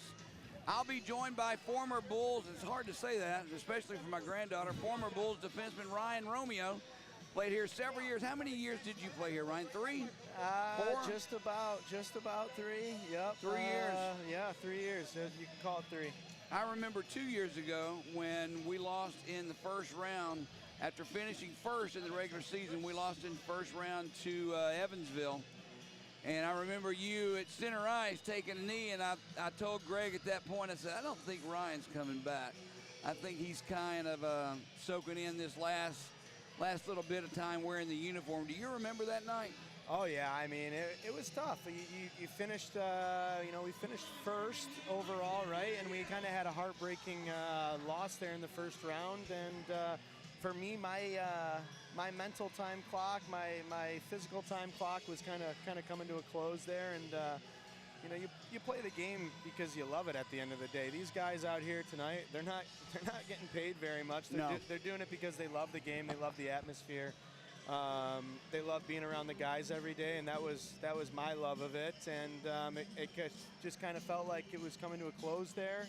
Well, what convinced you to play one more year? Because I thought 2 years ago it was done, and then you came back after that moment I was talking about at center ice. You came back to play one more year. Well, when you look at the group of guys that came back, yeah, it was well, you the first year we're at the finals. So I come in early in the season, maybe 10 games, whatever it was. We go on a tear, had a great group of guys, all gelled, and go to the finals, lose in overtime there of that game. Twice up there. And it's, you're coming back for the next season. Following year, same sort of deal, have a great sort of, year. We only had 8-9 losses, yeah, regulation exactly. losses. That's unheard of in a sense. And, that was just kind of it for me. But then after the season, you see guys are signing. You know your guys are coming back. These are guys that I'll have as friends forever at the end of the day. And, seeing guys like Taylor Briley, Carson Rose, McTavish wasn't signed yet, but I was talking to him in the off season. You're like, hey, what are you doing? What's going on? So that does go on then. The players talking in the off season and make their own plans based on what others are going to do as well. 100%.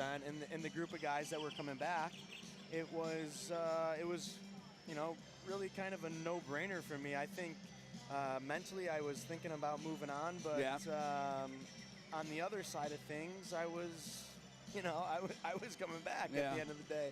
And well, what are you doing now? So you've been out of hockey now since last season, and I don't know if you consider when it ended, almost a year now, 10 months, 9 months or so. What have you been doing the past 9 months? Yeah, I'm the all-star on my brother's men's hockey team, and I'm working in Nashville. Working in Nashville, go to Preds games, hanging out, and oh, you're kidding me, right? Do you know how many people I called and begged to try and help me get Leafs Preds tickets back in December? I even had the girl in Knoxville. You didn't call the right one. I didn't know. I had no idea. I do know this, though. Everybody in Canada, I think, was coming down for that game. When I lived in Canada, in Toronto, for 5 years, that was the ticket everybody wanted, the Leafs and the Preds game on the road. And now that I'm here, I can't go anywhere to watch the Leafs play without tickets skyrocketing. If I'd known you had a connection or two, trust me, I would have called you long ago. You got to know people. It's good to know people, right? You got to use those connections. But now you know at the end of the day, and I don't think the Preds are going anywhere. I'll file that away to use in the future. I have to ask you about it, too.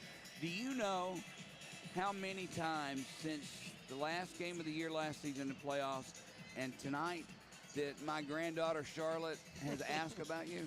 I'm sure a handful. What is going on? What is her infatuation? I don't know. You know what? In my time here, I was always very appreciative of everyone around me, and it probably started off of going out after a game, right? And saying hello, and you know what? Everyone in here is they're in here because they like the game, but at the end of the day, there's some people that like to go down and meet some of the players, and I think that's great about what Birmingham does here. They go out, they're very active in their community. They're going to go out, they're going to shake your hand, meet you, sign Well, whatever you she need went to be out of her signed. way, though. I mean, I think I know when it happened. My grandson, her brother, Yep.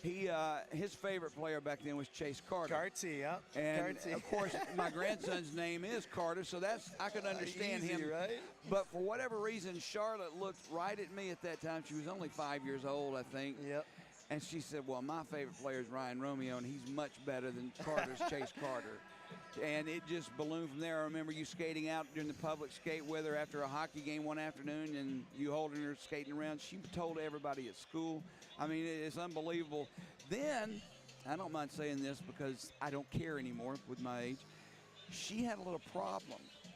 Last year or the year before, I can't remember when it was, she looked at, and I'm not prying into your business, she looked at your girlfriend and basically told her he was mine first. Charlotte told your girlfriend that. And I'm sorry, Ryan, but she wasn't joking. She was serious about that.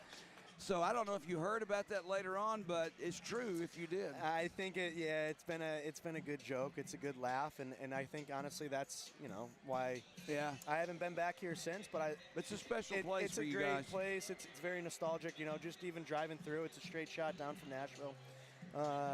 Did you come through because you were afraid of the weather being a little bit nasty in Nashville? Hey, I'm born and raised in Rochester, New York. You're ready for it off the lake.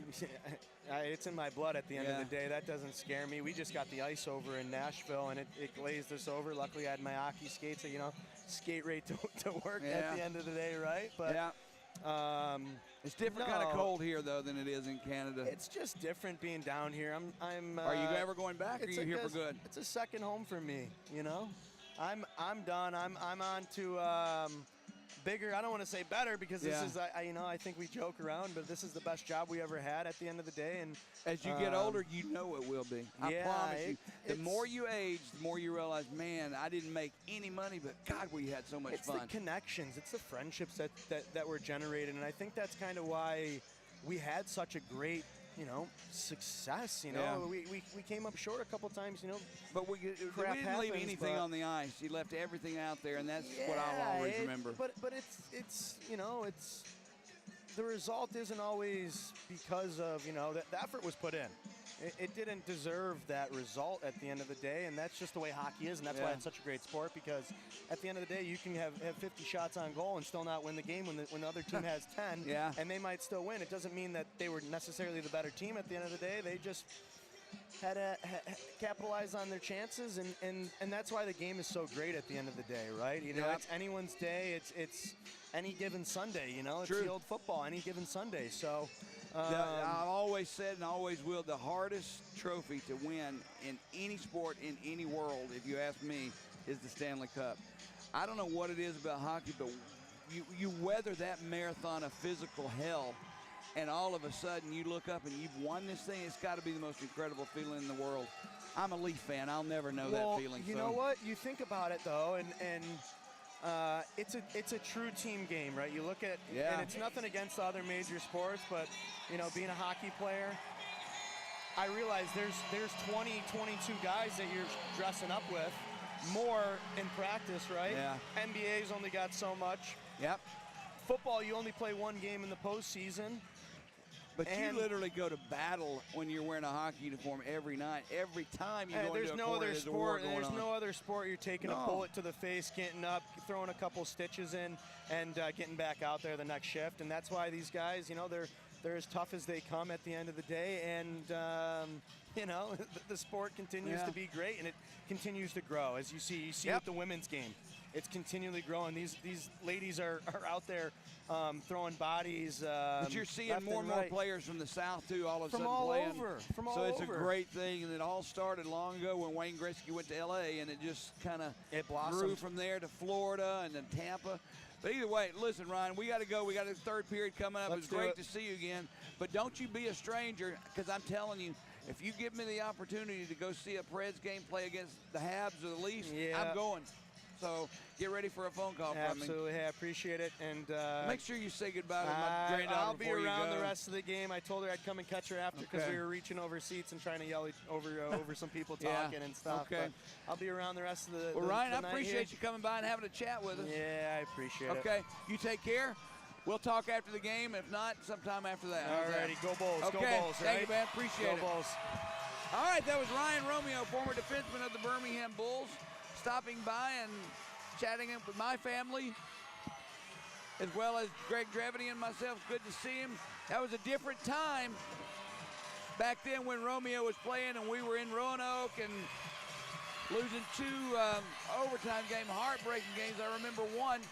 We scored a goal with 9 seconds left to put it into overtime, Greg, and then wound up losing in overtime. But it was nice to have a chance to catch up with Ryan. Oh, yeah, 100%, Jody. Always good whenever the Bulls ex-family's in town. But you always see, and you're a prime example, they always come back. 100%. And all the old players always come back. There's something to be said for that, and it lies first with the organization, the ownership, the front office. You're made to feel part of a family, and that exactly is what it is. All right, we're underway here. Third period.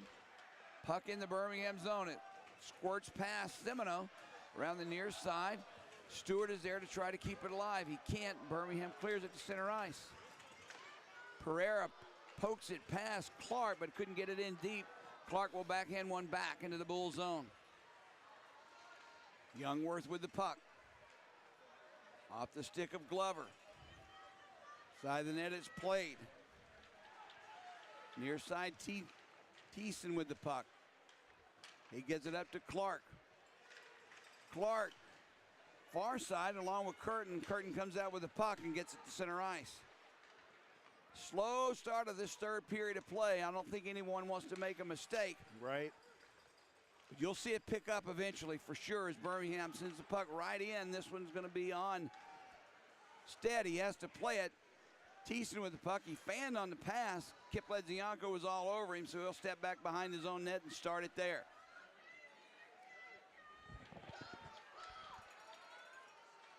Still waiting. He banks one off the boards into center ice where it's taken by Tracy. Not a lot of movement, not just puck movement, but player movement as well to start this third period. Well, Just kind of standing around. well, they're coming out and they're feeling each other out here, Jody, at the start of this third period. There's a bouncing puck sent right in on Stead. He steers it aside. Berkopek has it. Tried to get it to Thiessen. Gronick ties up Thiessen. Now Pizzamenti comes in along with Gilmore. They'll try and knock the puck free. Pizzamenti knocked down by Gilmore. Gilmore, I believe, took a stick to the face. He grabbed his face immediately. Still holding on to it. He's checking to see if he's leaking, I guess, but nothing will come of it. Sadowski has it for Birmingham. Ahead for Caron off his stick. It bounces into the Evansville zone. Wernley will pick it up for Evansville. Slides it far side. Played by Abbott. Wernley tried to get it to contest. It's out of his reach. Back into the Bull zone it goes, and icing is called on Evansville as puck will come back to the left, or the right, that is, of Stead for the faceoff. I think what you're going to see here, Jody, is gradually as the minutes tick away, it's going to start off kind of like a chess match, but then it's going to turn in as the minutes die down. The intensity is going to pick up here, and we're going to have a great finish to this one. Off the draw, puck is loose into the slot, played by Evansville, and that's Abbott. He'll bank one off the boards, but not out. Regains possession of the puck back for Wernley, and he does send it to center ice. 17 and a half to go here in the third period. Birmingham 2, Evansville 1. Now that puck hit Kip Ledzianko right in the face. Kip's had a rough go of it tonight. That's twice he's gotten popped in the face, either with a stick or a puck. The whistle goes. He'll come back to the bench, get assessed, I guess. 41-77, the announced attendance tonight. Another sellout crowd. Hopefully this time we'll send the sellout crowd home happy. Not been easy to do in the month of January. Right, and there's Ledzianko and Loxton exchanging. Laxonen? Yep. I didn't see that. I'll keep an eye on it. Now the puck in the Bull zone. Played along the near boards. Vanderveen pinching in. Can't keep it alive. Off the leg of Scahill, played by Evansville, and they'll put it right back in.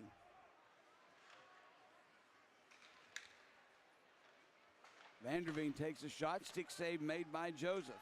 Puck bounces off the far boards, taken by Birmingham, and back comes Scahill. He'll dump it in. He'll come off for a defensive pairing change. Puck comes right at Stead, who puts the mid on it, covers it up, so we'll have another face-off. Things really, really slow, much slower pace than the first two periods, and I still say a lot of that has to do with such a close hockey game, and for Birmingham, a very important hockey game and 2 points.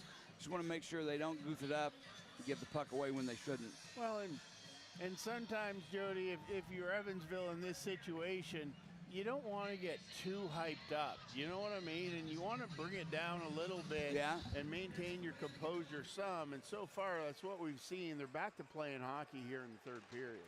Now, one player, that's Curtin, goes down. He avoided the hit from Youngworth, but went down in the process. Loose puck played by Evansville. Ledzianko picks his pocket but can't control it. Along the far boards, Curtin has it. He'll whip one around the boards, near side. It'll be kept alive by Berkopek. He sends a shot, deflected. It comes to Hobbs. His shot goes wide. Glover was down to try and stop that shot from getting anywhere near Joseph. Played by the Bulls, but not out. Walker has it. Taken away from him by Scotty Curtin. He'll turn it back behind the Bulls net. Youngworth gives chase. Takes a hit from Curtin. Loose puck picked up by the Bulls. C.J. Walker. He gives it near side for Gagnon. Whistle blows, and we'll have an offside call on the Bulls. Now, Birmingham's last goal scored at 4:03 of the second period. Basically 2.5 minutes after their first goal, both by C.J. Walker. Now, I don't believe I should be saying this, but I'll go ahead and say it. I don't remember the last time. It had to be recently, though, with the firepower we've had when we've had a natural hat trick. Was Carson Rose? Was it? That's a great question. Was it? I don't know. Maybe Glover had one last year. Now that I think about it, but either way, I'll take one tonight if we can grab one. Well, Jody, C.J. Walker, you know that until yesterday, where his point streak was broken, but he had a 5-game point scoring streak that stopped last night. And 1 goal and 6 assists in 5 games, so it's good to see him get back on the board here for the Bulls. Off the draw, there's a shot taken. Stead, that is, steered it aside, and the puck comes back to center ice. Gronick has it. Tracy will play it. Opposite boards picked up by Isaac Chapman. Taken away from Contessa, but it comes right to McPhee, who'll send it up near side in front. Laxonen had a chance at it for Chapman, but he couldn't connect. Now it's loose puck kept in and alive by Evansville. Now Clark almost had his pocket picked by Zimmer. He'll circle back and have control of the puck. Contessa will bring it into the Bull zone. Derek Contessa fires one in. Stick save made by Joseph. Puck played along the far boards. Down low, Scahill has it. He'll set it up for Sinclair, and back comes Birmingham. Sinclair along with Soretsky. Soretsky with the puck. Plays it back for Scahill. In front. Puck is there. Save made. Rebound loose. Empty net. Birmingham couldn't get the stick on the puck. Now 2 players go down. Bartuccio Pereira shot sticked aside by Stead. Birmingham applying the pressure now. Wood has the puck. Quickly through the slot. Lost possession of the puck. Zimino takes it away. Wood takes it right back. Now loose along that neutralized zone. Wood will bring it in. Fighting hard for the puck. Real hard work there by Matt Wood on this shift. Puck comes in on Stead. He'll just steer it aside. Now down on the play goes Miller. Bodies everywhere, Jody. Glover takes him down. Now play really picking up the pace. Starting to go now as Youngworth has it for Birmingham. Long pass ahead, connects with Walker. He puts the brakes on, slides it down low for Kip. Glover has it, tied up by Hobbs.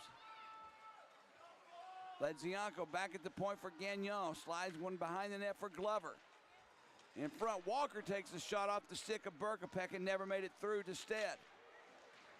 Ledzianko goes down. Walker picks the loose puck up. CJ couldn't maintain possession through the slot, and Evansville will clear.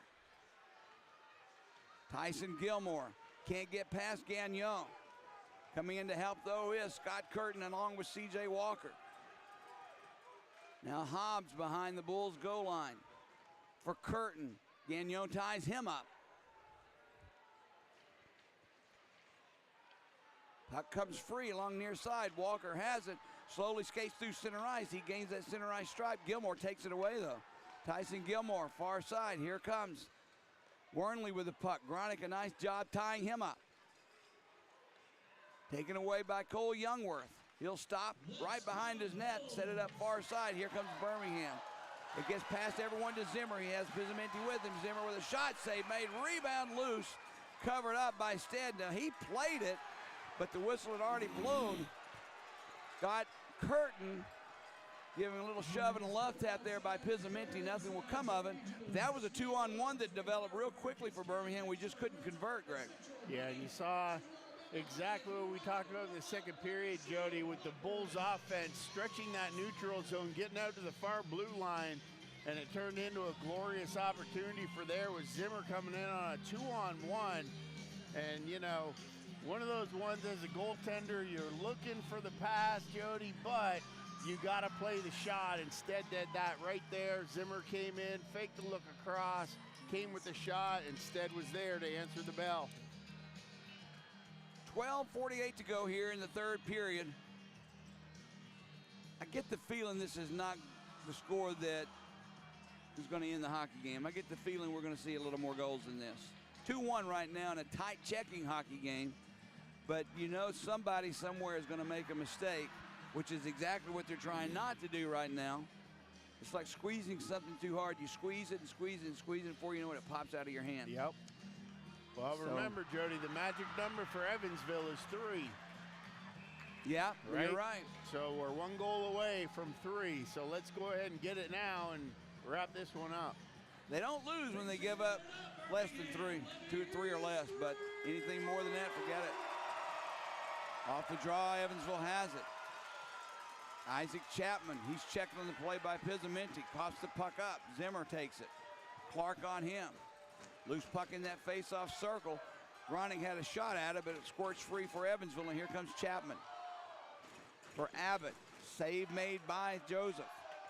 Birmingham clears the puck off the glass, back into center ice. Vanderveen couldn't control it. Zimmer on him, takes the puck away. Set up for Birmingham on the defense. There's a shot, goes behind the net. Pitching in was Pereira. He couldn't hold it in, and Birmingham has to retreat. Caron has it. Hadn't called Philippe Caron's name in this period yet until now as that puck is into the Bull zone. Played near side by Thiessen. Loose through the slot. Birmingham will keep it alive. Britton with the shot. Knocked down by Thiessen. He still has the puck, though. Britton tried to center one for Ledzianko. He couldn't do it. Caron picks up the loose puck. Turns and save made. He didn't see that. That shot from Caron just right in on Stead. He's shaking his head now. He never saw that puck. It just hit him. Now Joseph makes the save, plays it himself ahead for Britton. Britton for Sinclair, who's taken into the board hard there by Semino. Semino has a reputation as well as a hard-fighting, hard-hitting guy. Tracy with the puck for Birmingham, gives it for Sadowski. Stewart lifts his stick, takes the puck away. Keenan Stewart with the puck. Plays it right in, save made. As you hear the thud now, that play by Miller. He tried to spin and shoot, he couldn't get the puck off. Go. Now a shot through the slot from the point, knocked down before it got through to Joseph, and Birmingham will clear it. As Matt Wood comes in behind the goal line, he'll play it, puts the brakes on. Nobody back to help. Sinclair is there finally.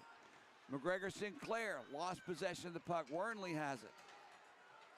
He'll give it behind the net for Berkapak. Wernley has it. Banks went off the glass. Back into the Bull zone where it's nicely played by Gagnon and calmly sets it up far side. Here comes Soretsky. Puts the brakes on. Glover cruising around the near side. Played by Clark. Glover on him. Clark skating away. Gives it up for Scott Curtin. He'll tap one into the far corner where Contessa is there along with Gagnon. Played by the Bulls. Can't get it out. Contessa takes the puck away. Taken away from him and sent around near side. Vanderveen has it. He lost it. Abbott keeps it alive in front, looking for a deflection and never made it through. Vanderveen reaches that big frame to stop it, but the puck comes to Ledzianko. 3 men back. Save made off the pad of Christian Stead. Taken by contestant. He'll tap it out to center ice. Laxonen with it. Scahill had it. His shot tried to send it outside the zone, but it was deflected, so there will be no penalty for a delay here. 9:35 to go here in the second period, or third period of play, that is. Second media timeout of the period. This game's getting late, Greg. Well, Jody, you can definitely feel things have picked up here in the last 5 minutes. About the 15-minute mark, it started to open up a little bit more like it was there towards the end of the second period.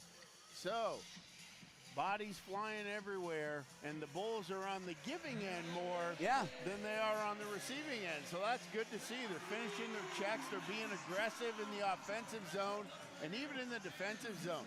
Youngworth had a great shift back there a couple shifts ago where Hobbs was down low behind the goal line. He came in and hit Hobbs and pinned him and stayed with him, and that's the whole key. You don't want to give these guys any time and space, because if you give a guy space in the corner, it just takes a second for him to spin around and feed somebody out in the slot. So good job by Youngworth there. All those times I've spoken about in this first and second period about wanting Birmingham to answer the bell, answer the call. Now, as this game progresses and we're under 10 minutes to go in the third, I'm kind of glad they didn't retaliate and get a call that spit up a power play and wind up. This game's not a 2-1 lead for Birmingham if they retaliate like that. But game's a long way from over with, Greg. A lot can happen in 9 minutes and 35 seconds. Absolutely, but we're set up for a great finish here tonight, Jody, and every fans are excited. They're anticipating this one, and we'll see what the Bulls deliver. Last game of the month of January for either team. I believe the next time the Bulls play will be first weekend of February. Our first home series, that is, will be, well, they go to Fayetteville on the 6th and the 7th, so it's going to be the 13th before we're back here at home again. That series with Fayetteville is going to be huge as well. Now off the draw, save made by Joseph. Matt Hobbs gives him a tap after the fact, which that's a no-no. That's an unwritten rule. If the goalie makes a save, you don't tap his pads, Matt.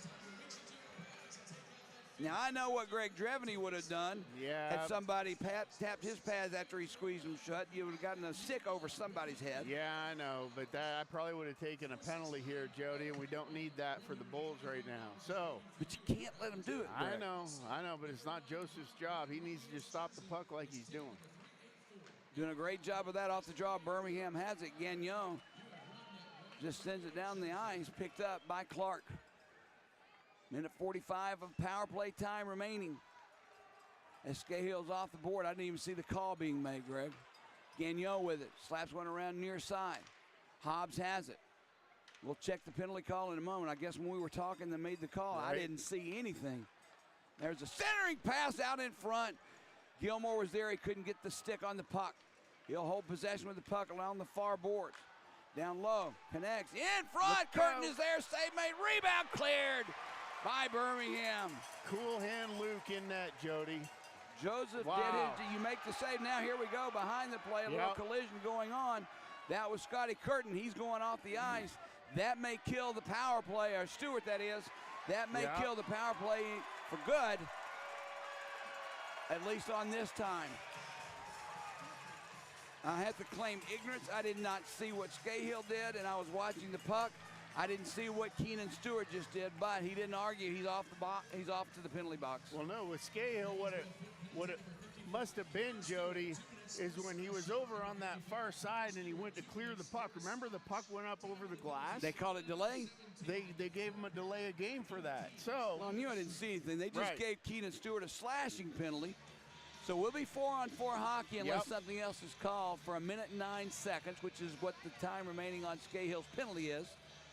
So Birmingham could get out of this with a 51-second power play. We'll see. We'll see. Face off in the Evansville zone. Sinclair controls. They'll drop it again. They'll say someone moved prematurely.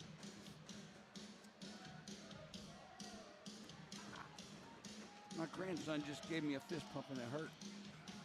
Okay. Getting old, Jody. I know. Sinclair along with Miller. We'll try it again. Pereira's manning the point.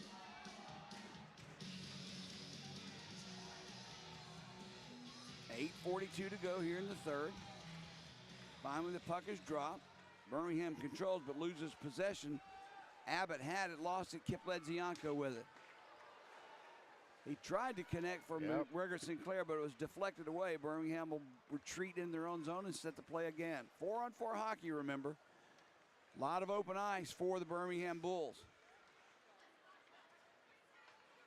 Kipledzianko brings it in. Wrap around off the post.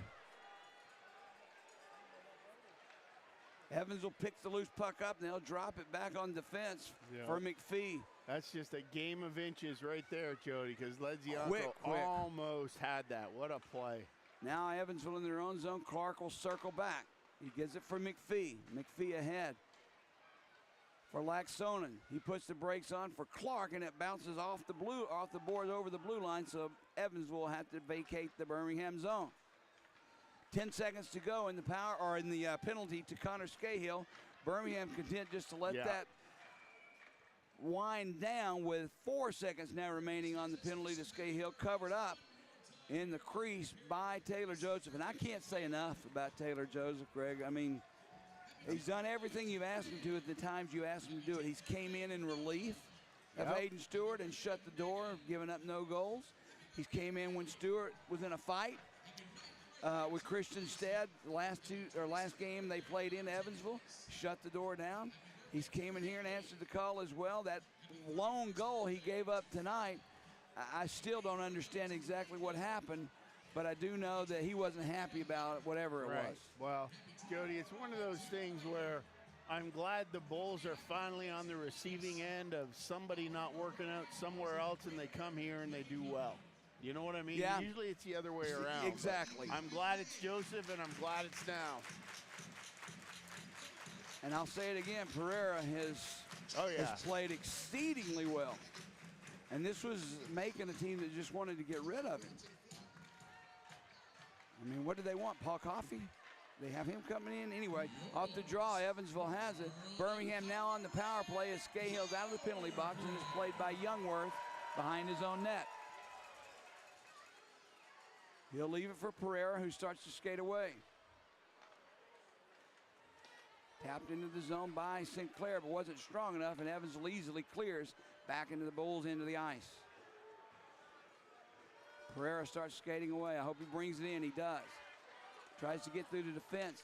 They'll take it away and fire it right back out. I'd still rather see him skate it in like he just did than just dump it in and try to go get it. Nope, that's something that we've missed, Jody, is that rush up, it's somebody confident enough to carry the puck up. Here comes Glover. 10 seconds remaining on the power play as Glover brings it into the near corner. Tries to drop it back for Gronick, tipped away, but Walker is there for Birmingham. Back at the point for Pereira. They're back at full and even strength. And we're 5-on-5 hockey. There's a shot knocked down by Laxonen from Scahill, and Evansville will have possession. Berkapak with the puck. Slides it far side for McPhee. Sadowski had him lined up. Cost the puck up. Now behind the net. It'll be played by Scahill. Far side played by Gronick. Contessa takes it away. Derek Contessa for Curtin. His pass broken up by Sadowski, but kept alive by Evansville's Clark. Gets the stick up on Gronick. Played behind the net. Scahill with it. Off of Gronick, lines it up for Zimmer. Vanderveen back defensively. Zimmer cuts behind the net.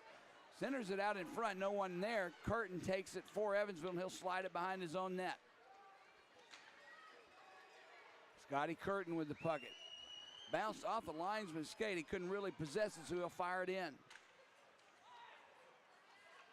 Skating away with the puck now, Birmingham's Britton. Off the leg of Thiessen, and it goes into the far corner behind the net, played by Evansville. Now loose puck picked up by Soreski, slides it back for Britton.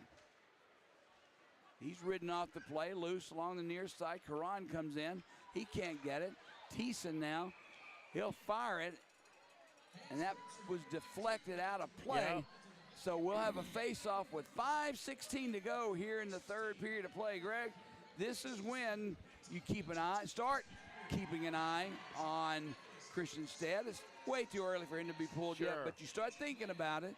And if you're Birmingham, do you put the brakes on now offensively and No say way. don't give anything up in your own zone? No. The best defense is a good offense, Jody. But you can say that the other way around, too. The best offense is a good defense. Yeah, I'll pass on that. Okay. Keep bringing the heat. You're a goaltender. I'll defer to you on that. Off the draw, Birmingham has it. There's a shot by Gagnon that didn't make it through, but a nice shot. Evansville skates away. Stewart with the puck. Brings it into the Bull zone. He's hit by Youngworth. Along the far boards, played by Evansville. McPhee. It bounces over Hobstick, comes to Youngworth. He'll slide it back for Gagnon. Opposite side. He'll fire it at center ice. Connects with Ledzianko. Takes a big hit there from McPhee. Slides it in deep. Kip's not happy about it. But it was a good, clean hit. Now that puck's deflected into the near corner by Evansville. Picked up by Tracy. Slides one around far side. Sinclair's there. Taken away by Evansville once again. Along the far boards, they'll play it. Sinclair takes it back away. Has Wood with him. Sinclair brings it in. Slides it for Soretsky. Deflected away. Loose puck picked up by Evansville, and they'll skate towards center ice. Lexonen with it. Takes the hit from Tracy. Now it's loose along the near board. Soretsky spins and gives it to Sinclair. Delayed pass, but he connects with Wood. Tips it in past Clark. Clark will take the puck away, though.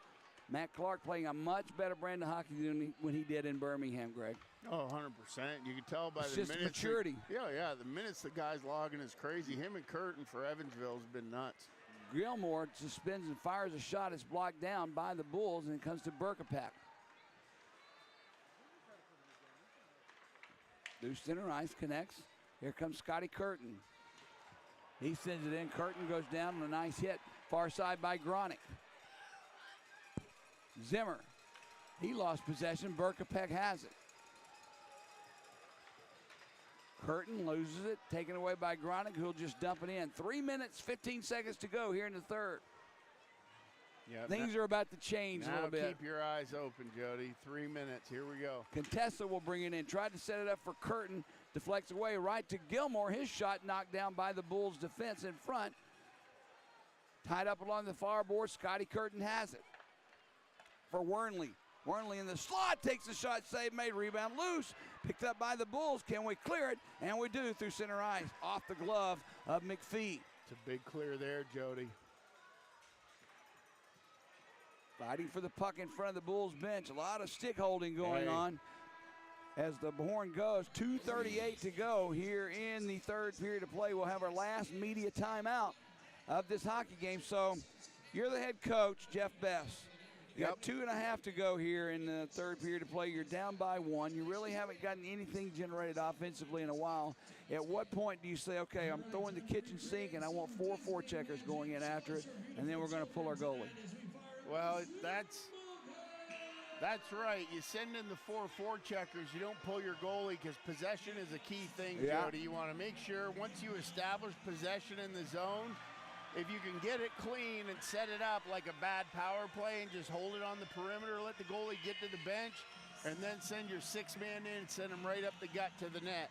But I guarantee you the Bulls have thought about this, and they're going to have the defense planned out, and they're going to have somebody assigned out. But you watch for some of their big dogs like Simoneau, Curtin, you're going to be seeing those guys, Hobbs, around the front of the net, and they're going to be swarming like hornets looking for a loose puck. So, well, I don't think there's any doubt you're going to see a big dose of both Scotty Curtin and Matt Hobbs coming up here, and Matt Clark as well. I can't tell you how impressed I am with the change in the way he's played. It's just a confidence level more than anything else. Even Craig Simchuk said the same thing when he was here.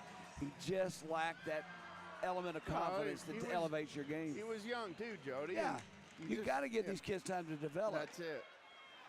Now, Matt Clark takes brutal. a stick down. I believe Soretsky got a stick up on him. And high stick will be the call. Clark going over to show the referee if he's bleeding or not. And I don't like that. But that's an old Don Cherry thing, too. The old lip bite. And who was the Dick the Bruiser, Jody, back in the... I just know Don Cherry hated for players to give themselves a check. Nonetheless, this will be a power play for Evansville with 2.5 to go. Not a good time for any power play. But when you're leading 2-1, it'll be a double minor, so he did draw blood.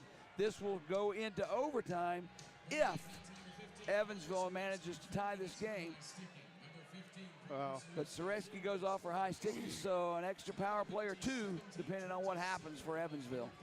Better a double minor than a major there, Yeah, Jody. And, I agree. You know, with there not being real intent there, I mean, it's Soreski. I mean, how many penalties does he have all year? Well, Soreski coming into tonight's game, he has 10 penalty minutes. Right, so, that's what I'm saying. And out for the penalty kill for Birmingham, you know Kip Ledzianko is going to be out. Yep. He is. McGregor Sinclair has got to be out there as well. Youngworth, and I don't see who's on the other side. Probably, It's hard to read the numbers on these specialty Gagnon. jerseys. Gagnon. Now off the draw, played by Evansville. Near side, Curtin takes the shot, goes wide. Wow. Right on the ice level too, Greg. Back at the point played. Clark has it. Gilmore plays it behind the net for Hobbs. Youngworth on him. Gilmore takes it. He'll walk right out in front. Backhands a shot. I thought it was in, but it goes wide, and Youngworth clears. Nice move by Gilmore. 2 minutes to go here in this third period. 3:28 to go in the penalty to Parker Soreski as Evansville's Curtin receives that drop pass, brings it into the Bull zone for Stewart. Far boards, the puck is tied up and cleared by the Bulls. I'll take And it, they'll change Jody. PK unit. Any way you can get that puck out and send it down. It's just ticking seconds off the clock here. 1:37. Minute and a half to go. We'll see Stead come out any minute now, any second now is a better way to put it. As Curtin brings the puck in, he's not hit. He was out the wall right through the slot. Clark with the puck for Hobbs, near face-off circle. Plays it behind the net for Curtin, has Contessa parked in front of the net. Tried to center one after Contessa, he got a whack at it. A little too close for Taylor Joseph, so some pushing and shoving and extracurricular activity there, and that's when it needs to take place. That's what I'm talking about, Jody. Pereira got a little shot there, and he gave a shot back. I'm not saying you got to go out and fight every guy every time, but stand up for yourself and give a shot in the face every once in a while. Somebody's going to take a timeout here if they haven't already. 1:15 to go. Christian Stead, surprisingly, Greg, is still in the net. Well, you're on the power play, Jody. You got to be careful. When you're sitting there and you're up 5-on-4 already, if you pull your goalie and the Bulls clear the puck down, now you got to worry about a foot race with no goalie. So Evansville will come out here. If they win that draw, he's got to come out. Well, they'll take the time out here and they'll talk about it and see what they're going to do. But, yeah, definitely it's that time. 1:15 on the clock. You know, to go up 6-on-4. Well, the net is empty as we're talking about it now. I don't know that Stead doesn't stay on the bench. They're devising, Jeff Betts has his players, the whole team gathered over to talk about what's going to happen over the next minute 15 to be precise. You're the head coach. Do you pull him now, or you say sit where you are, or you bring him 30 feet out of the crease and say let's get the face off first? I would would have him at the top of the circles. Yep. Wait for the face-off, because I guarantee you, Coach Simchuk is down there telling his guys, if they pull the goalie and off the draw, we win it back to the point, here's who I want going. And they're going to bank one off the far wall by the CBS 42, and it's going to be a foot race for that puck. The good thing right now, Greg, is we're on a penalty kill. We can just take the puck at will and fire it without worrying about icing. So, and then have an empty net to shoot at as well. Pull them. So Stead, I was right. Stead is going to stay on the bench. We'll have a 6-on-4 advantage for the time being for Evansville. Hobbs on the draw for the Thunderbolts. Wins it, gets it back to Curtin. Takes a shot, save made, rebound. Was lying there, now behind the net, pushing and shoving as well. I thought for a minute that beat Joseph. He looked behind him, but I think he had the puck squeezed between that right arm and his body. Between his arm and the body, Jody, and that's one thing as a goalie. Right there in that situation, you don't want to move. You don't want to take a breath. All you want to do is hold it tight Do you hear that whistle? until you hear that whistle, Yeah. and that's exactly what Joseph did. Unbelievable game this kid's had tonight. He's played an unbelievable game, and he's, as I said, he comes into tonight 4-0. He's started games he's won. Yep. He's came in relief and won. And this will be a big one against his old teammates if he can just hold on for another minute, 10 seconds. Face off outside the Bulls' blue line. Christian Stead a good 20 feet out of his net. Look Off out. the draw, Scahill takes one high from Semino, but they'll rule the puck was dropped unfairly. They'll do it again. Stead now is coming to the bench. I don't know if they know what they want to do. They're bringing it down to the Bull zone, Jody. Yeah. So So now he can come out since the Right. faceoff will be in the offensive zone for Evansville. Hobbs on the draw for Evansville. Sinclair for Birmingham. He's directing traffic. Pereira especially right beside him. Big faceoff here. Won by Evansville. Curtin has it. Slides it back for Gilmore. Gets past him, but Abbott was there. Gives it back to Gilmore. Less than a minute to go here in the third period now. Abbott with the puck. 6-on-4 skater advantage for Evansville. Abbott with a shot blocked by Birmingham. There's a chance to float down the ice. Score! They got possession, Greg, of a loose puck. Down 6-on-4 skaters. And didn't make a mistake with that. It was a saucer shot. You could see it floating like a frisbee down the ice, and it found this nearest inside the near post, and Birmingham takes a 3-1 lead. And that's a double-edged sword, Jody, of how much extra difference does that skater make when you're already up a man? I know Yeah. you got to go for it. It's what everybody says you got to do, but in this situation, you could have went to, anyways, let's finish this one off. 40 seconds to go as we're back to play. And again, that third goal proves to be a bugaboo for Evansville. When they give up those extra goals, they can't win it. 30 seconds to go. Sinclair gets credited with the goal. Evansville through center ice, has possession. Miller brings it in, drops it back for Contessa. For Berkapek. Clark, slap shot, never made it through, knocked down by Ledzianko. Couldn't clear the puck. They're still on the power play. Now in front, backhand save made by Joseph. All alone in front, I believe, was Contessa. Now back at the point, Berkapek still trying. He shoots, puck is loose, they score. With 0.8 of a second in the game. I'm going to say something. Taylor Joseph deserves a star this game, but I give credit to Evansville for not saying this game's over with. They kept putting the pressure on. 100%, Jody. How did they score? 5-on-4. Yeah. Not 6-on-4. So. But they worked their butt off for that goal. They did. Taylor Joseph worked his tail off all night long. He deserves better than that. He stopped two before they had that opportunity with guys dead to rights all alone in front. So I'm not sweating it. I'm happy with what I saw tonight. Let's get out of this 1 second. And remember, I said tonight, the one thing I'd like to see is not just a win, but a win in regulation. And I was able to do both things. And now we come out of this one 3-2. The Birmingham Bulls take down the Evansville Thunderbolts. And now, depending on what happens around the league tonight and now tomorrow with Macon and Knoxville, we'll see where Birmingham lands after this spot. Give Allie Hudson the final score, Jody. Final score tonight, Allie. Is this a message we received? Yep. Final score tonight, Birmingham takes down Evansville by a score of 3-2. I can't believe they scored a goal with 0.8 of a second left. That was unbelievable. And you know what? The good news is, Jody, there's going to be a long line getting out of here in the parking lot. Oh, yeah. Because nobody left their seats tonight. Last night they did. Tonight, no, everybody stayed. 100%. Nice win for the Birmingham Bulls.